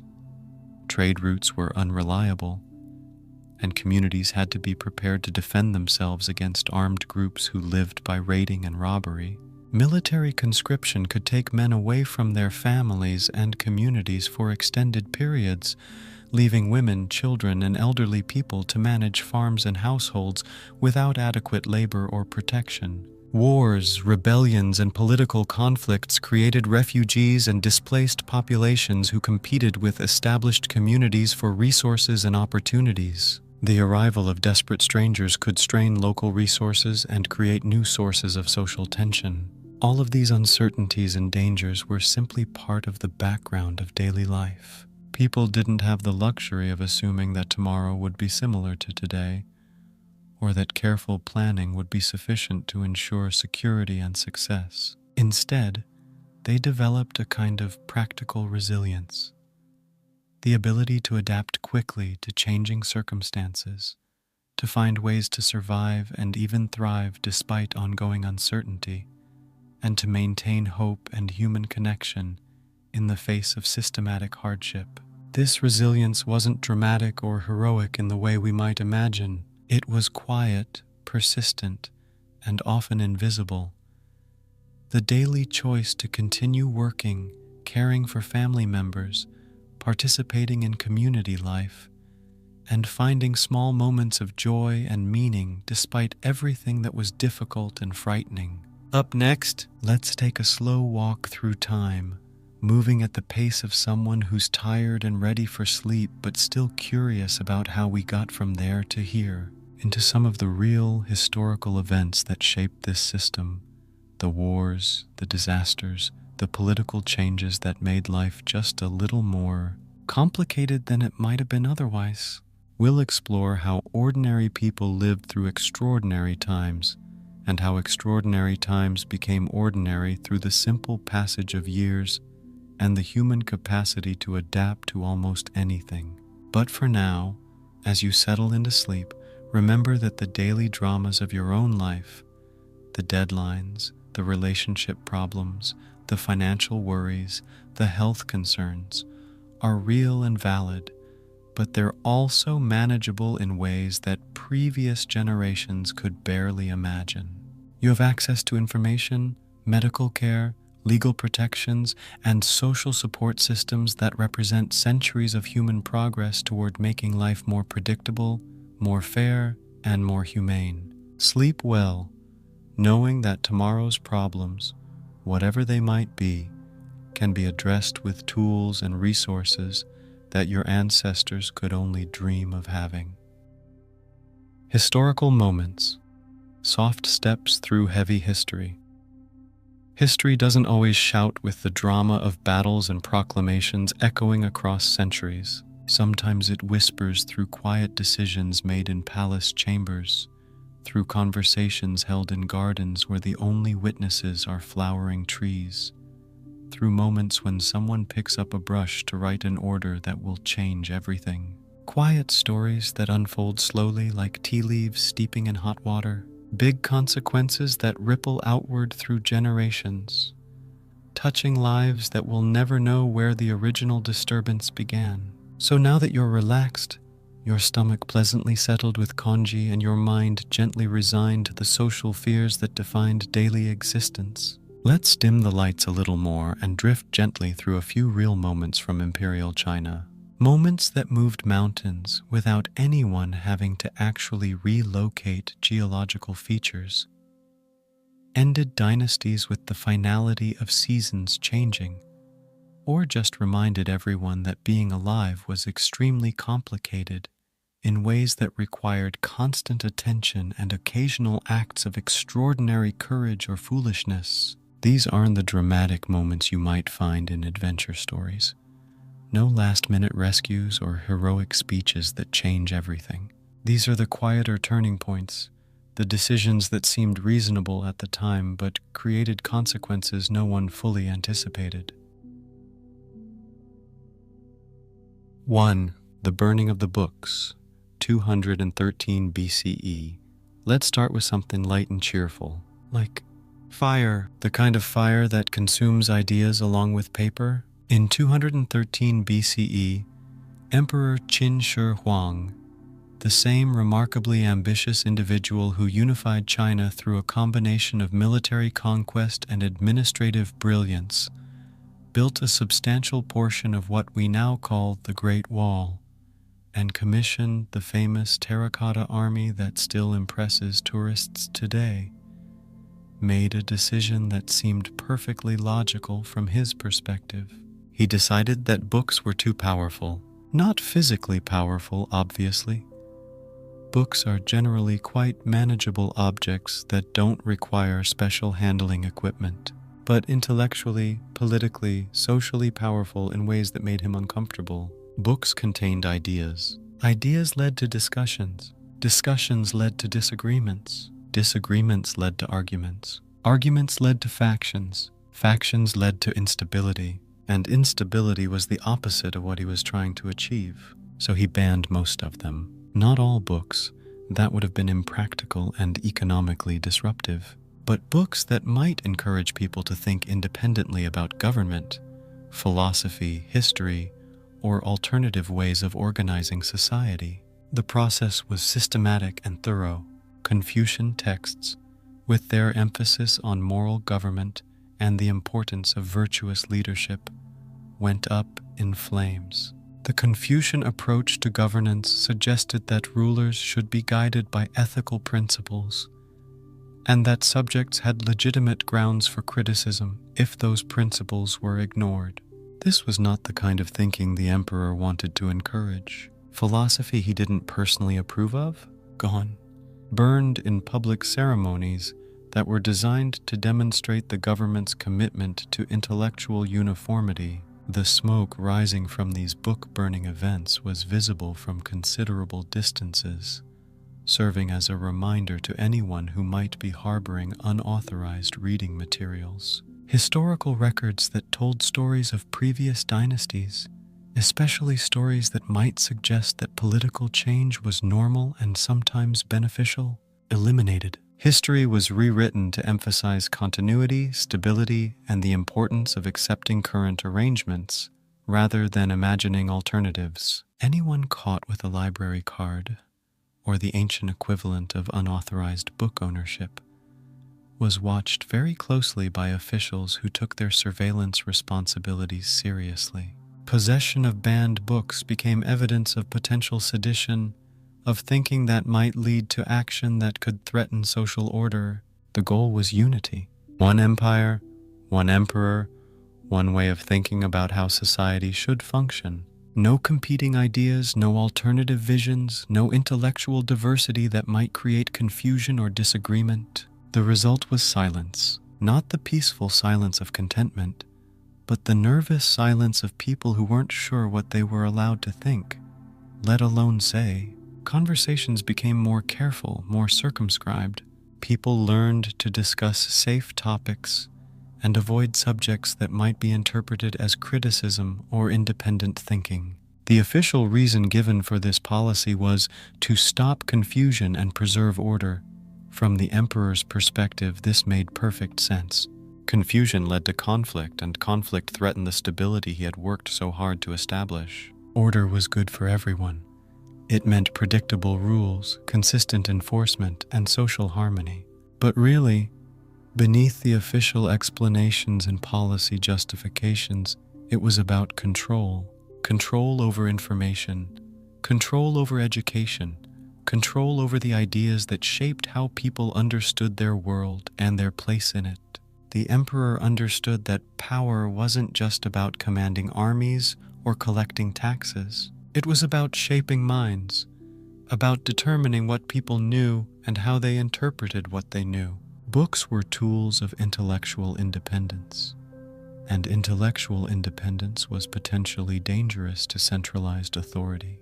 So next time your bookshelf wobbles under the weight of all your unread volumes, and you sigh at the overwhelming abundance of available information, just remember, at least it's still legal to own books you disagree with, books that challenge your assumptions, books that present ideas your government might not endorse. The freedom to read whatever you want, whenever you want, without having to justify your choices to political authorities, is a luxury that millions of people throughout history never experienced. 2. The Mandate of Heaven. Revoked regularly. Imperial China didn't believe in elections, focus groups, or opinion polls as ways of determining whether a government was performing adequately. It believed in something more dramatic and less predictable: mandates from heaven itself. The mandate of heaven was like a divine contract between the cosmic order and earthly authority. It wasn't a written document with specific terms and conditions, but rather a spiritual understanding that legitimized political power through moral performance rather than hereditary right or military strength alone. If the emperor ruled wisely, promoting prosperity, maintaining social harmony, responding appropriately to natural disasters, and demonstrating personal virtue, then heaven approved of his leadership. The signs of this approval were visible in the world: good harvests, peace within the borders, successful management of floods and droughts, and general contentment among the population. But if things got bad, famines that persisted despite government efforts, floods that destroyed cities and farms, rebellions that suggested widespread dissatisfaction with current policies, then heaven had clearly withdrawn its approval. The emperor had failed in his cosmic responsibilities, and the mandate had been revoked, which meant that a new dynasty was not just possible but inevitable, often accompanied by swords, because political transitions in Imperial China were rarely peaceful negotiations between competing parties. This belief system served multiple purposes. It kept emperors humble, at least in theory. No matter how powerful you were, how many armies you commanded, or how much wealth you controlled, your authority ultimately depended on cosmic approval that could be withdrawn at any time based on your performance. The emperor couldn't just rule through force.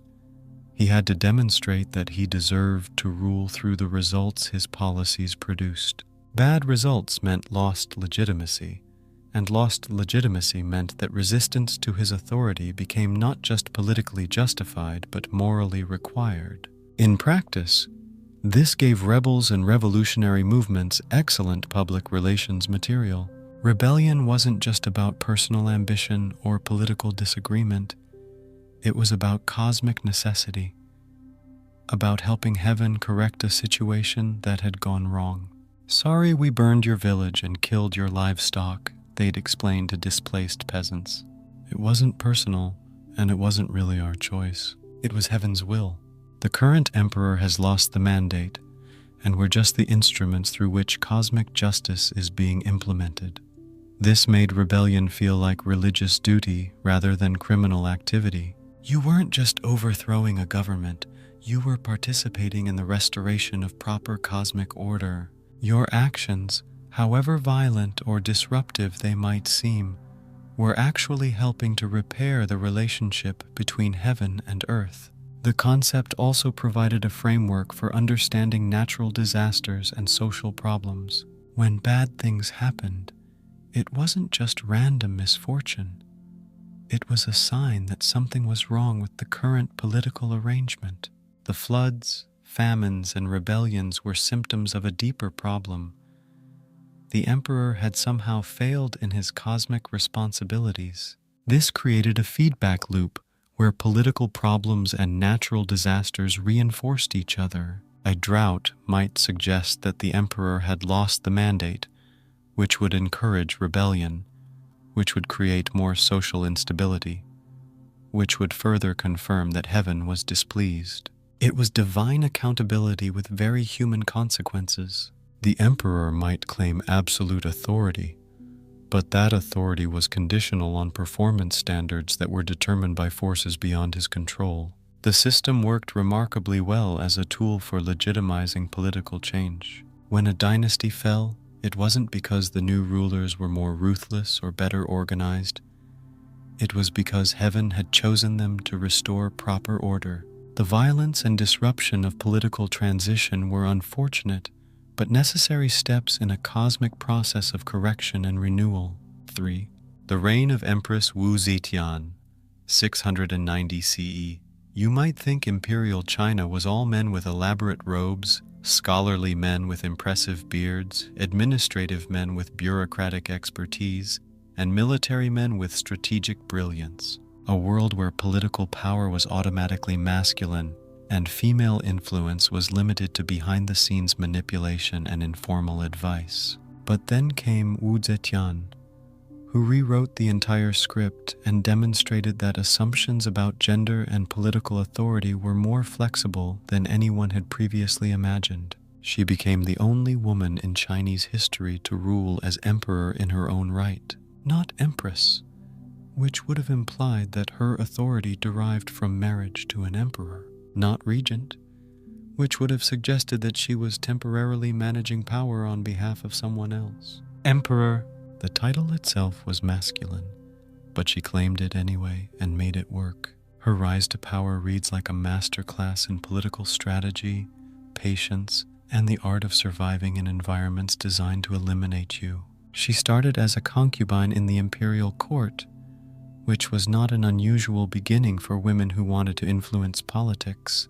The harem was one of the few spaces where women could gain access to imperial attention and potentially build relationships that might lead to broader influence. But Wu Zetian wasn't content to remain a decorative presence in the background of someone else's story. She worked her way through the court hierarchy like a very determined chess piece, making alliances, eliminating rivals, and gradually accumulating the kind of power that was supposed to be impossible for someone of her gender and original social status. Each step was carefully calculated. She understood that direct confrontation with existing power structures would be futile. Instead, she learned to work within those structures while gradually reshaping them to accommodate her ambitions. She became the favorite concubine of Emperor Taizong, which gave her access to political information and informal influence over policy decisions. When Taizong died, she could have been retired to a monastery, which was the traditional fate of imperial concubines whose patron emperor had passed away. Instead, she managed to become the consort of the new emperor, Taizong's son, Gaozong. This was politically risky and socially scandalous, but it kept her in the center of political power and gave her opportunities to expand her influence. When Gaozong suffered a stroke that limited his ability to govern effectively, Wu Zetian gradually took over the day-to-day management of imperial administration. She made decisions, issued orders, and handled the practical responsibilities of running an empire while maintaining the fiction that she was acting on behalf of her incapacitated husband. After Gaozong's death, she continued to rule through her sons, who were technically the emperors, but who deferred to her judgment on most important matters. Finally, she decided to dispense with the pretense entirely and declared herself emperor, establishing her own dynasty and ruling openly in her own name.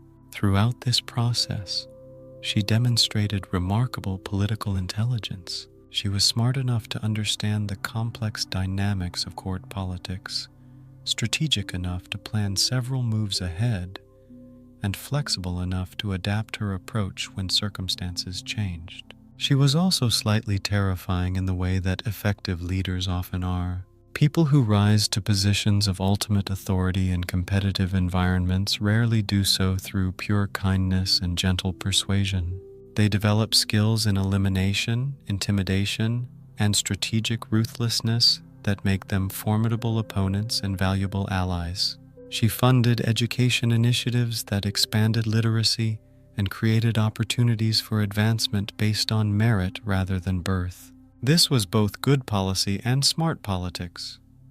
Educated people were more likely to support a government that had invested in their development. She promoted capable administrators regardless of their family background or social connections, which improved the quality of government and created a base of support among people who owed their positions to her judgment rather than to traditional aristocratic networks. And she possibly eliminated rivals with what contemporary sources describe as accidental deaths and poetic efficiency.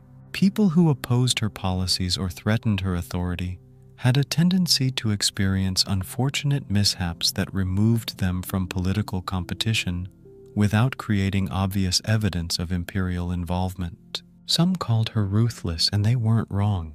Political survival at that level required a willingness to make difficult decisions about people who represented threats to stability and progress. She was willing to make those decisions and live with the consequences. Others called her necessary, and they had a point too.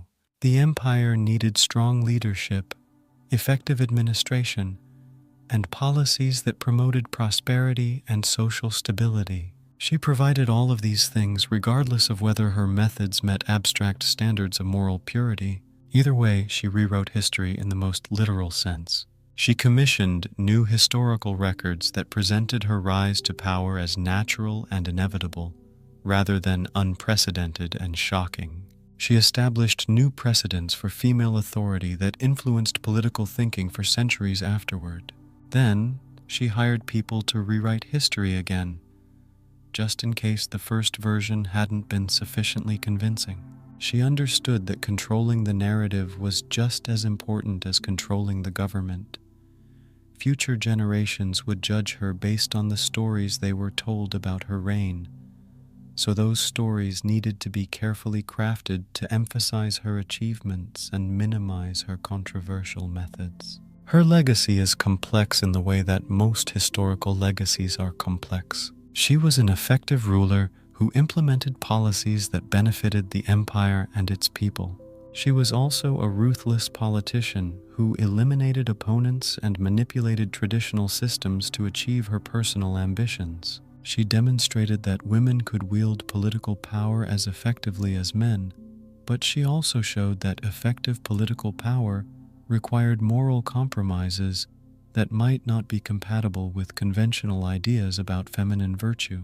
She expanded opportunities for education and advancement, but she also used those opportunities to build networks of loyalty that served her own interests as much as they served the broader public good. 4. The Anlushan Rebellion, 755-763 CE. Sometimes the most devastating events begin with the smallest personal grievances, like a stone thrown into still water that creates ripples extending far beyond the original disturbance.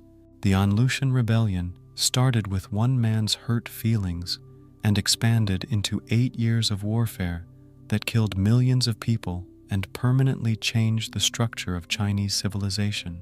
Anlushan was a general of mixed Chinese and foreign ancestry who had risen to positions of considerable authority under the Tang dynasty. He controlled significant military forces on the empire's northern frontier, where his job was to defend against invasions and maintain order in regions that were often unstable. He was also politically ambitious in ways that made the imperial court nervous. Military commanders who controlled large armies and had personal loyalty from their troops were always potential threats to central authority. The Tang emperor and his advisors watched Anlushan carefully, looking for signs that his ambitions might extend beyond his official responsibilities.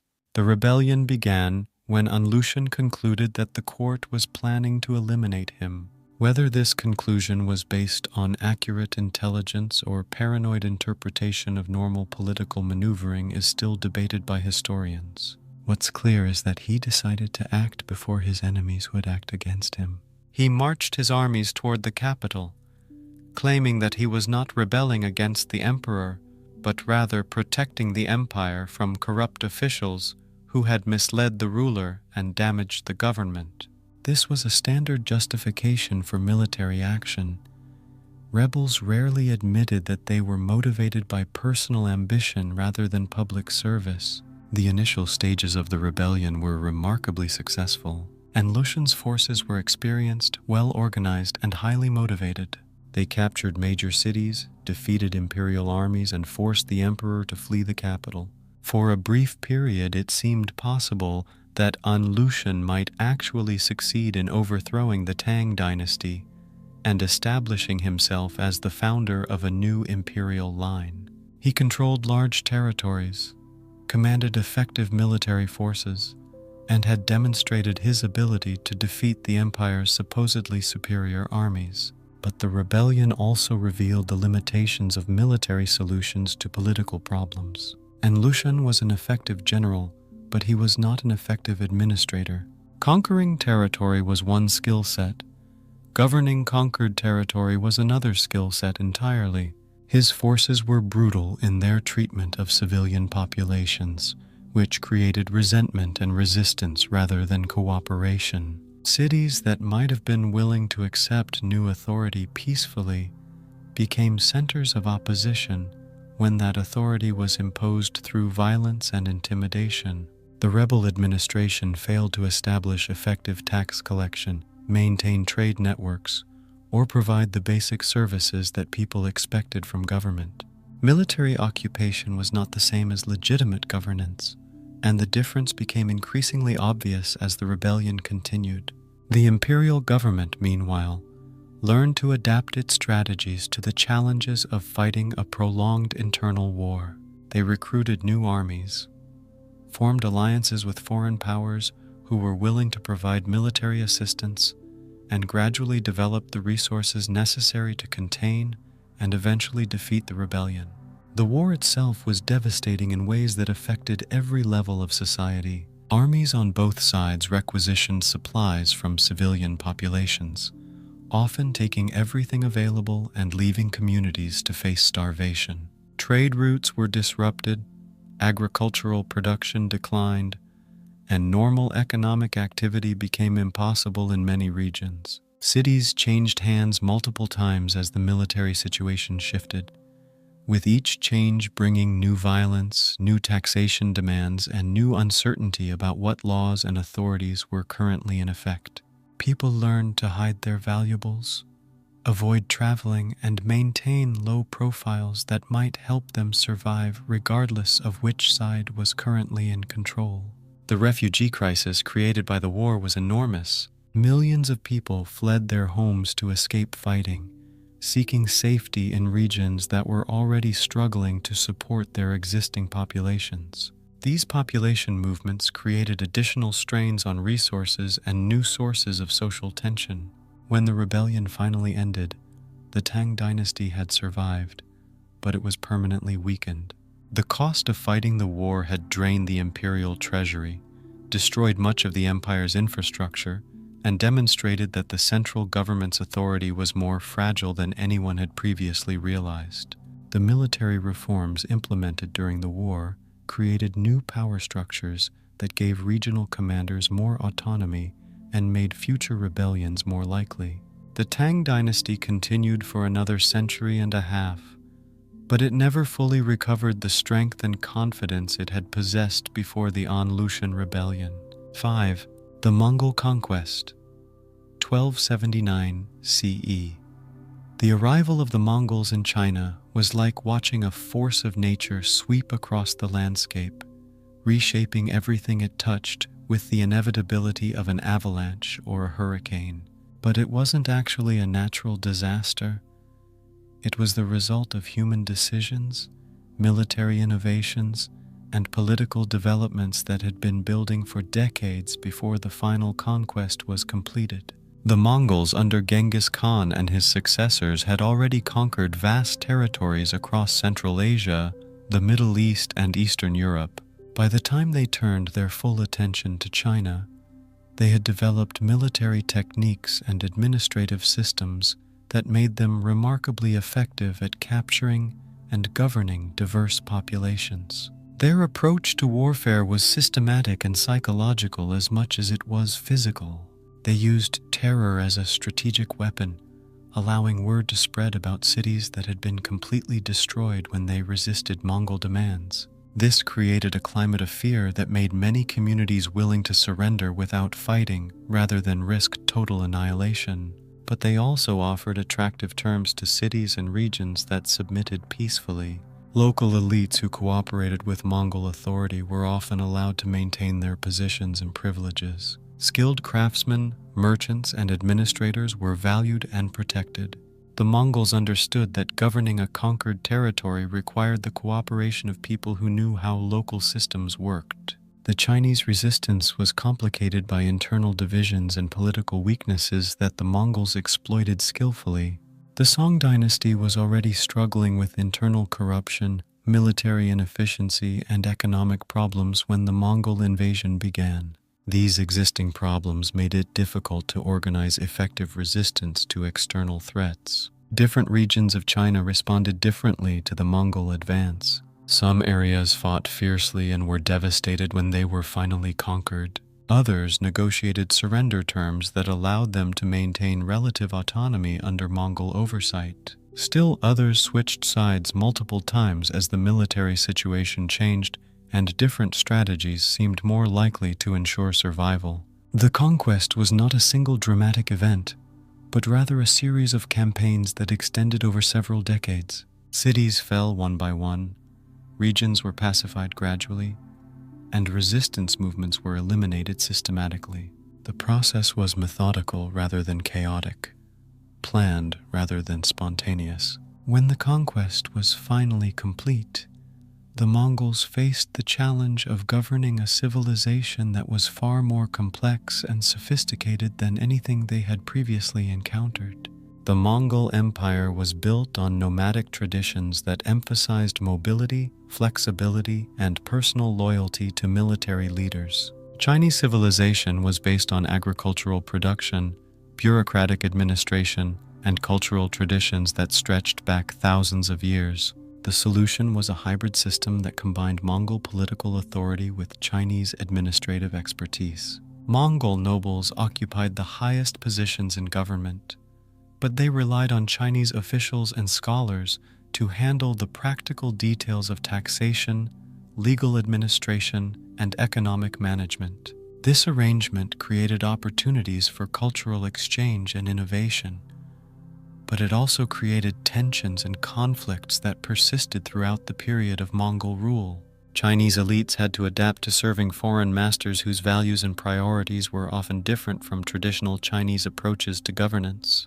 The Mongol period saw significant developments in trade, technology, and cultural exchange. The Mongol Empire's vast size made it possible to establish trade routes that connected China with markets and resources across Asia and beyond. New technologies, artistic styles, and intellectual traditions flowed along these routes, enriching Chinese civilization in ways that might not have been possible under purely Chinese rule. But the conquest also represented a fundamental disruption of Chinese political and cultural traditions. The idea that China could be conquered and ruled by foreigners challenged assumptions about Chinese superiority and the natural order of international relations. It forced Chinese thinkers to reconsider their understanding of history, politics, and their place in the world.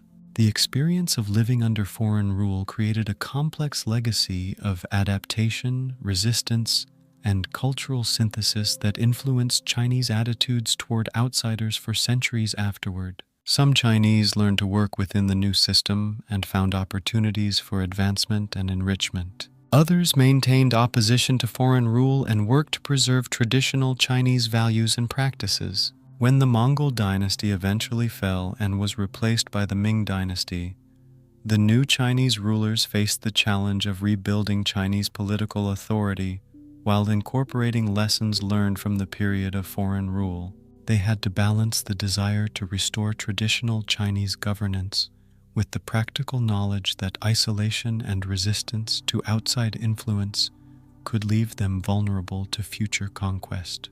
The Mongol conquest demonstrated that even the most sophisticated and powerful civilizations could be overwhelmed by external forces if they were not prepared to adapt their military, political, and social systems to meet new challenges. It was a lesson that would influence Chinese strategic thinking for generations to come. These moments ripple through time like stones thrown into still water, each creating waves that reach shores no one could have predicted when the original events occurred.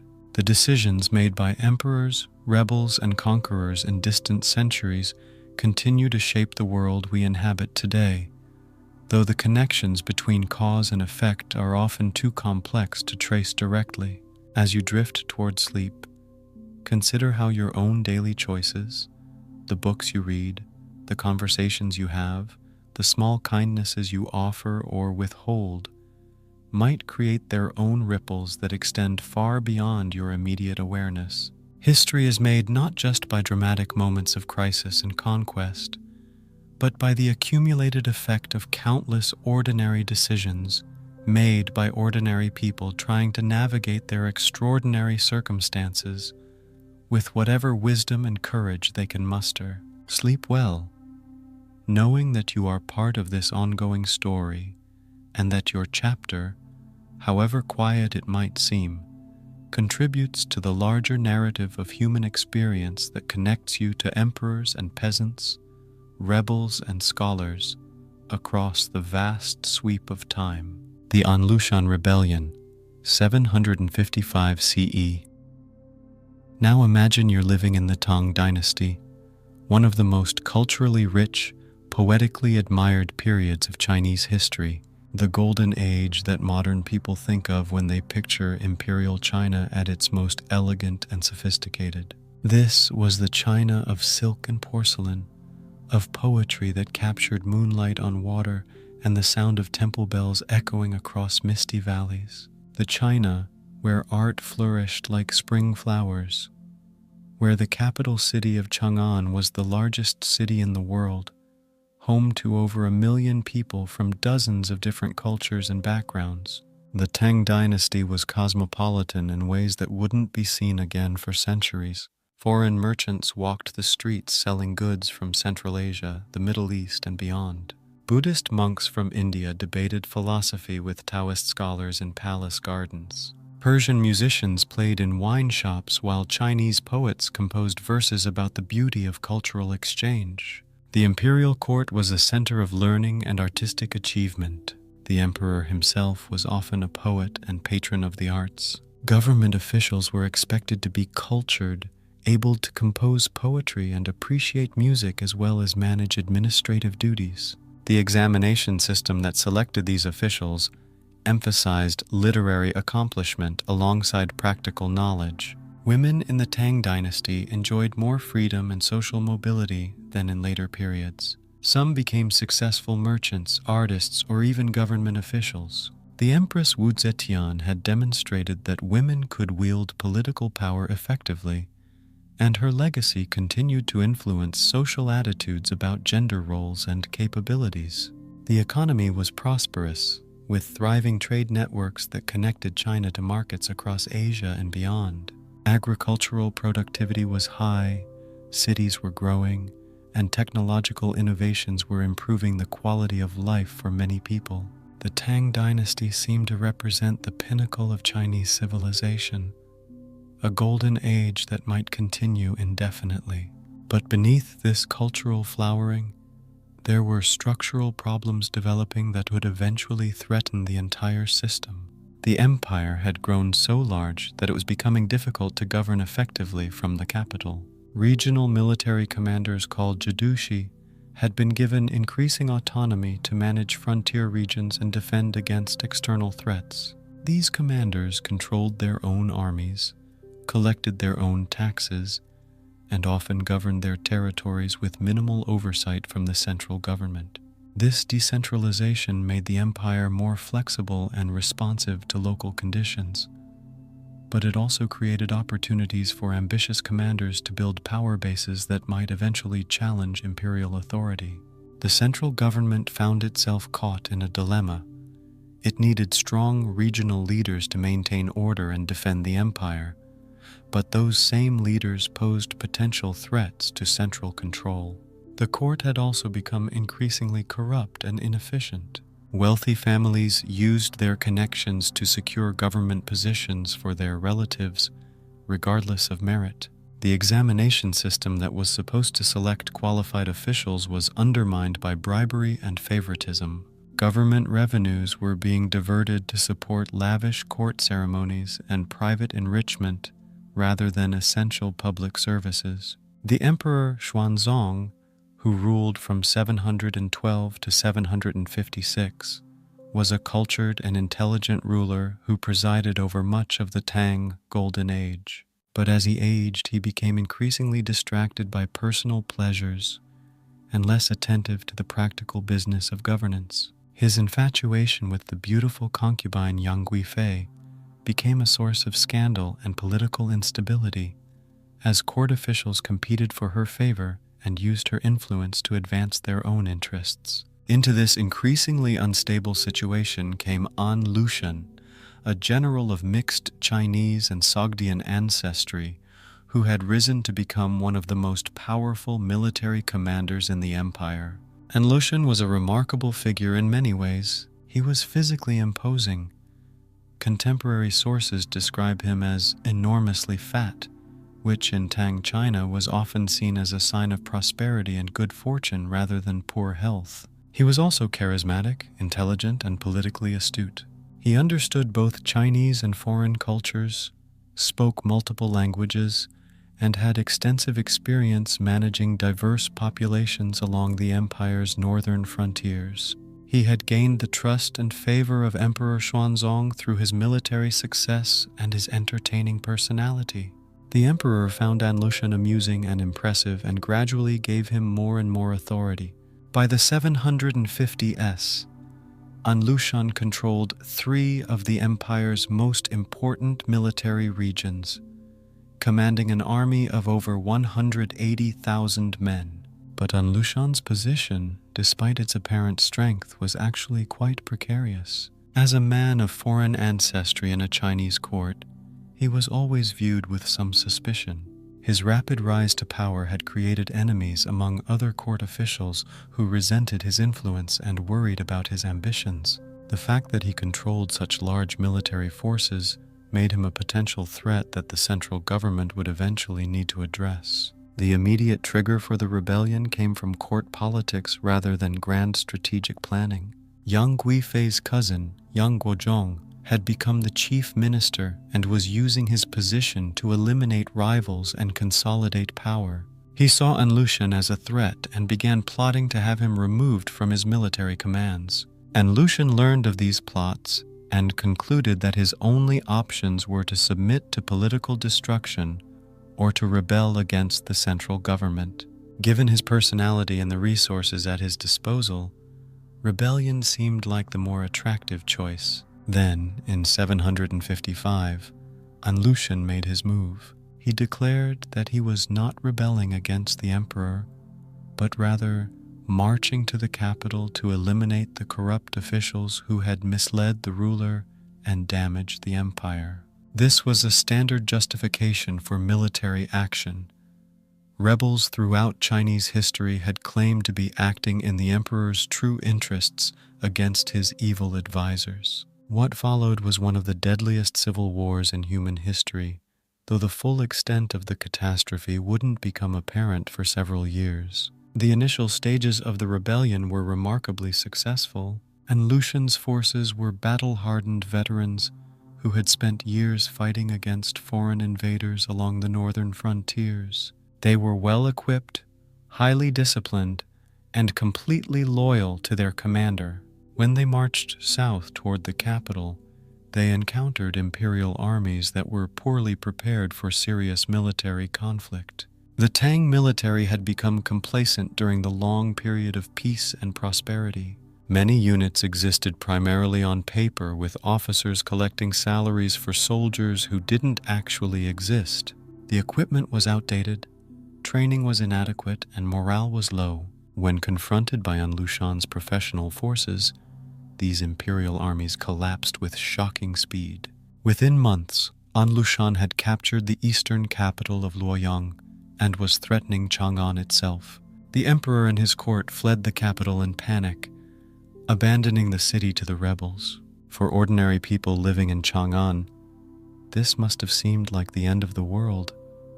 The largest, most sophisticated city on Earth had been reduced to chaos and uncertainty virtually overnight. And Lucian established himself as emperor of a new dynasty, claiming that heaven had withdrawn its mandate from the Tang and granted it to him instead. He controlled vast territories across northern China, commanded effective military forces, and appeared to be on the verge of completing one of the most successful rebellions in Chinese history.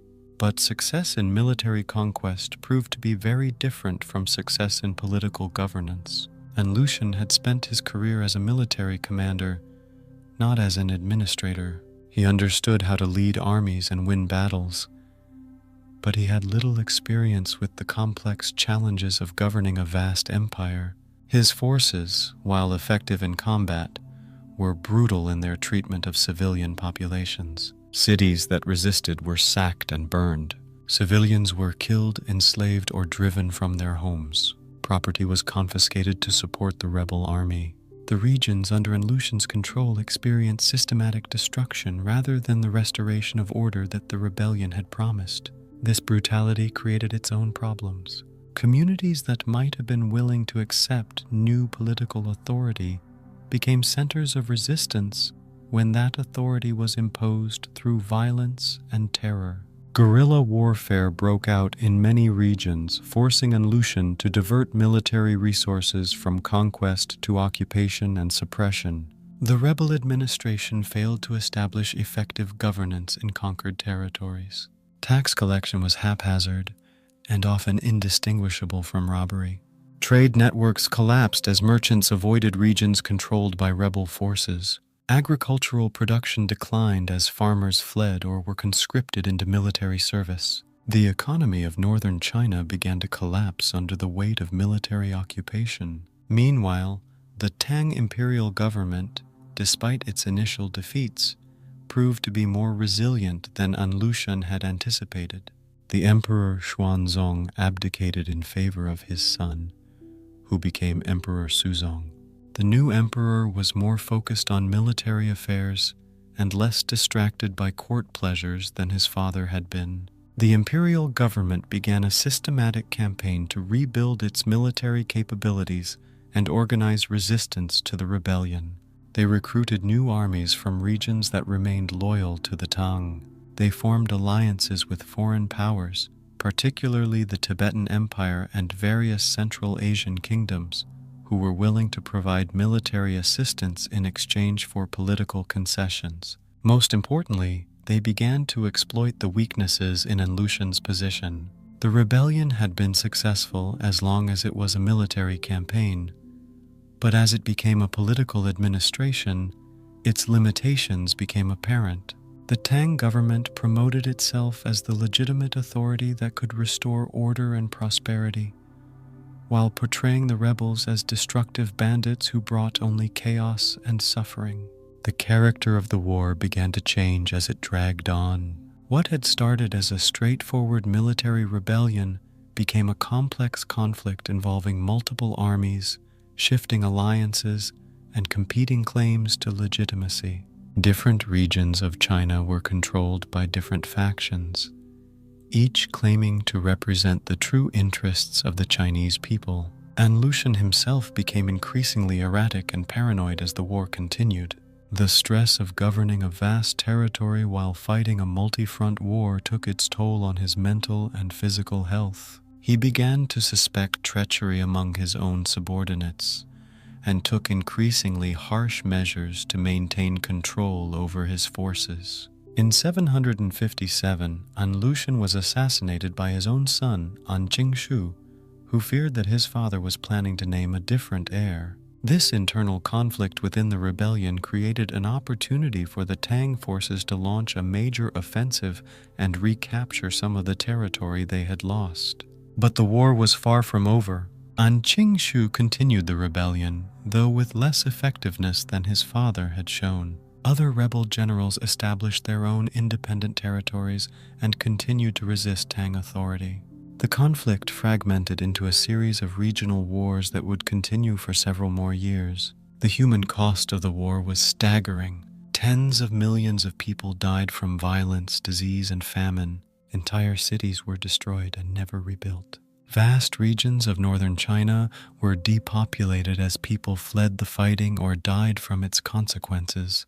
The prosperity and cultural flowering of the early Tang period was replaced by widespread poverty and social disruption. The refugee crisis created by the war was enormous. Millions of people abandoned their homes and fled to regions that seemed safer.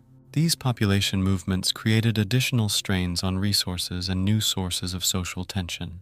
Communities that had been stable for generations were overwhelmed by the arrival of desperate strangers who competed for food, shelter, and employment. Trade networks that had connected China to markets across Asia collapsed as merchants avoided regions affected by the fighting.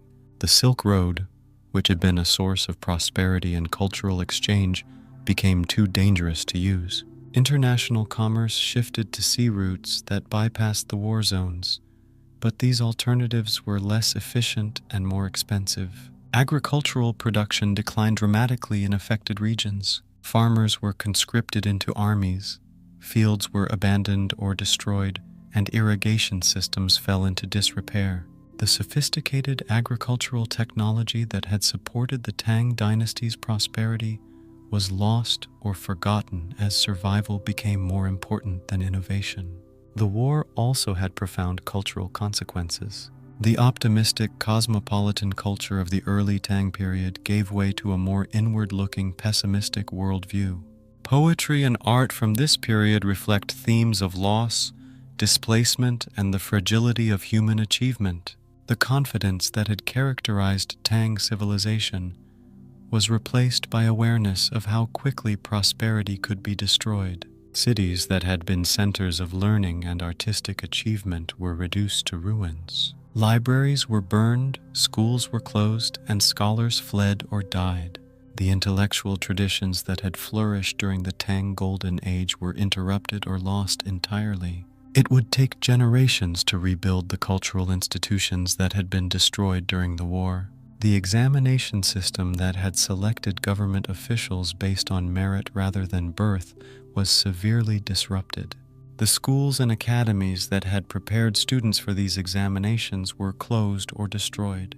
The social mobility that the examination system had provided was replaced by military and political connections as the primary path to advancement. Women, who had enjoyed relatively high status during the early Tang period, found their opportunities severely restricted as society became more militarized and conservative.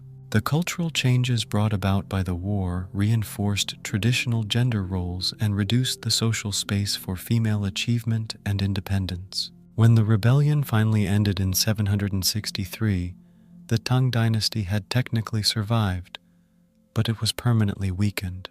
The central government had lost effective control over much of the empire. Regional military commanders who had been granted emergency powers during the war refused to give up their autonomy When peace was restored, the empire became a loose confederation of semi-independent territories rather than a unified state. The imperial treasury was exhausted from the cost of fighting the war. Taxes had to be raised to unprecedented levels to pay for military expenses, but the devastated economy couldn't support these increased demands. The government became increasingly dependent on loans from wealthy merchants and foreign powers, creating new forms of political vulnerability. The military reforms that had been implemented during the war created new power structures that made future rebellions more likely. Regional commanders controlled their own armies and tax bases, making them potential threats to central authority. The balance between central control and regional autonomy that had characterized the early Tang system was permanently disrupted. The social fabric of Chinese society had been torn apart by the war. Traditional patterns of authority and deference were undermined by the chaos and violence of the conflict. People who had survived the war often had little respect for the institutions and values that had failed to protect them during the crisis. The psychological impact of the war was profound and long-lasting. An entire generation had grown up during the conflict, experiencing violence, displacement, and uncertainty as normal conditions of life. These people carried the trauma of the war with them for the rest of their lives, and their children inherited a worldview shaped by their parents' experiences of catastrophe. The rebellion demonstrated that even the most sophisticated and prosperous civilizations could be destroyed by internal conflicts that spiraled out of control. The Tang Golden Age, which had seemed so stable and successful, proved to be fragile when confronted by the ambitions of a single military commander and the structural weaknesses of the imperial system. It was a reminder that even golden ages bleed, that the cultural achievements and material prosperity that define civilization's highest moments can be lost quickly when the political and social structures that support them break down. The memory of the An Lushan Rebellion influenced Chinese political thinking for centuries afterward. It became a cautionary tale about the dangers of giving too much power to regional military commanders, about the importance of maintaining strong central authority, and about the need to balance efficiency with stability in government administration. For the ordinary people who lived through the rebellion, the war represented a fundamental break with the past. The world they had known before 755, a world of relative peace, prosperity, and cultural flourishing, was gone forever. The world that emerged after 763 was darker, more violent, and less hopeful than what had come before. But life did go on as it always does. People rebuilt their homes, replanted their fields, and tried to create new forms of stability and meaning in the aftermath of catastrophe. The resilience of ordinary people in the face of extraordinary destruction became part of the story of how Chinese civilization survived one of its greatest crises and eventually recovered enough strength to continue for another 1,000 years. The An Lushan Rebellion stands as one of history's great examples of how quickly human achievement can be undone by human ambition, and how the costs of political failure are always paid by the people who had the least say in the decisions that led to disaster. These moments, some grand, some tragic, some just unfair, are the stitches that held a massive civilization together. But for most people, life went on the same as always, bowing, working, surviving, hoping the next emperor liked poems and didn't raise the rice tax again. You're still here, still lying down, still safe, and ready to drift a little deeper, because the worst is over. Almost. And now, as you lie there, hopefully half asleep and only mildly traumatized by tax grain quotas, take a moment, a slow, quiet moment, because you made it. You've survived a full day in Imperial China, the bowing, the blisters, the bureaucrats, the breakfast that barely counted as food. You've walked through mud, whispered to ancestors, worn hemp like it was haute couture, and somehow still held it together. That's impressive, even if you were just lying still the whole time. And now, as the night wraps around you like a silk robe you absolutely wouldn't have been allowed to wear, remember this. You live in a world with heated blankets, toothpaste, and the ability to say no to your cousin without starting a family scandal. No rice tax, no foot binding, no public punishment for mispronouncing a poem. So breathe deep, let your muscles unclench, and know that if you ever think, ugh, life is hard, it could be worse. You could be trying to pass an Imperial exam with a brush, no food, and 40 hours of Confucian essays ahead of you. And if you're still awake, first, congratulations. Second, let me know in the comments with survived the rice fields. Barely. Click that like button if this helped you drift a little deeper. Subscribe if you want more stories like this.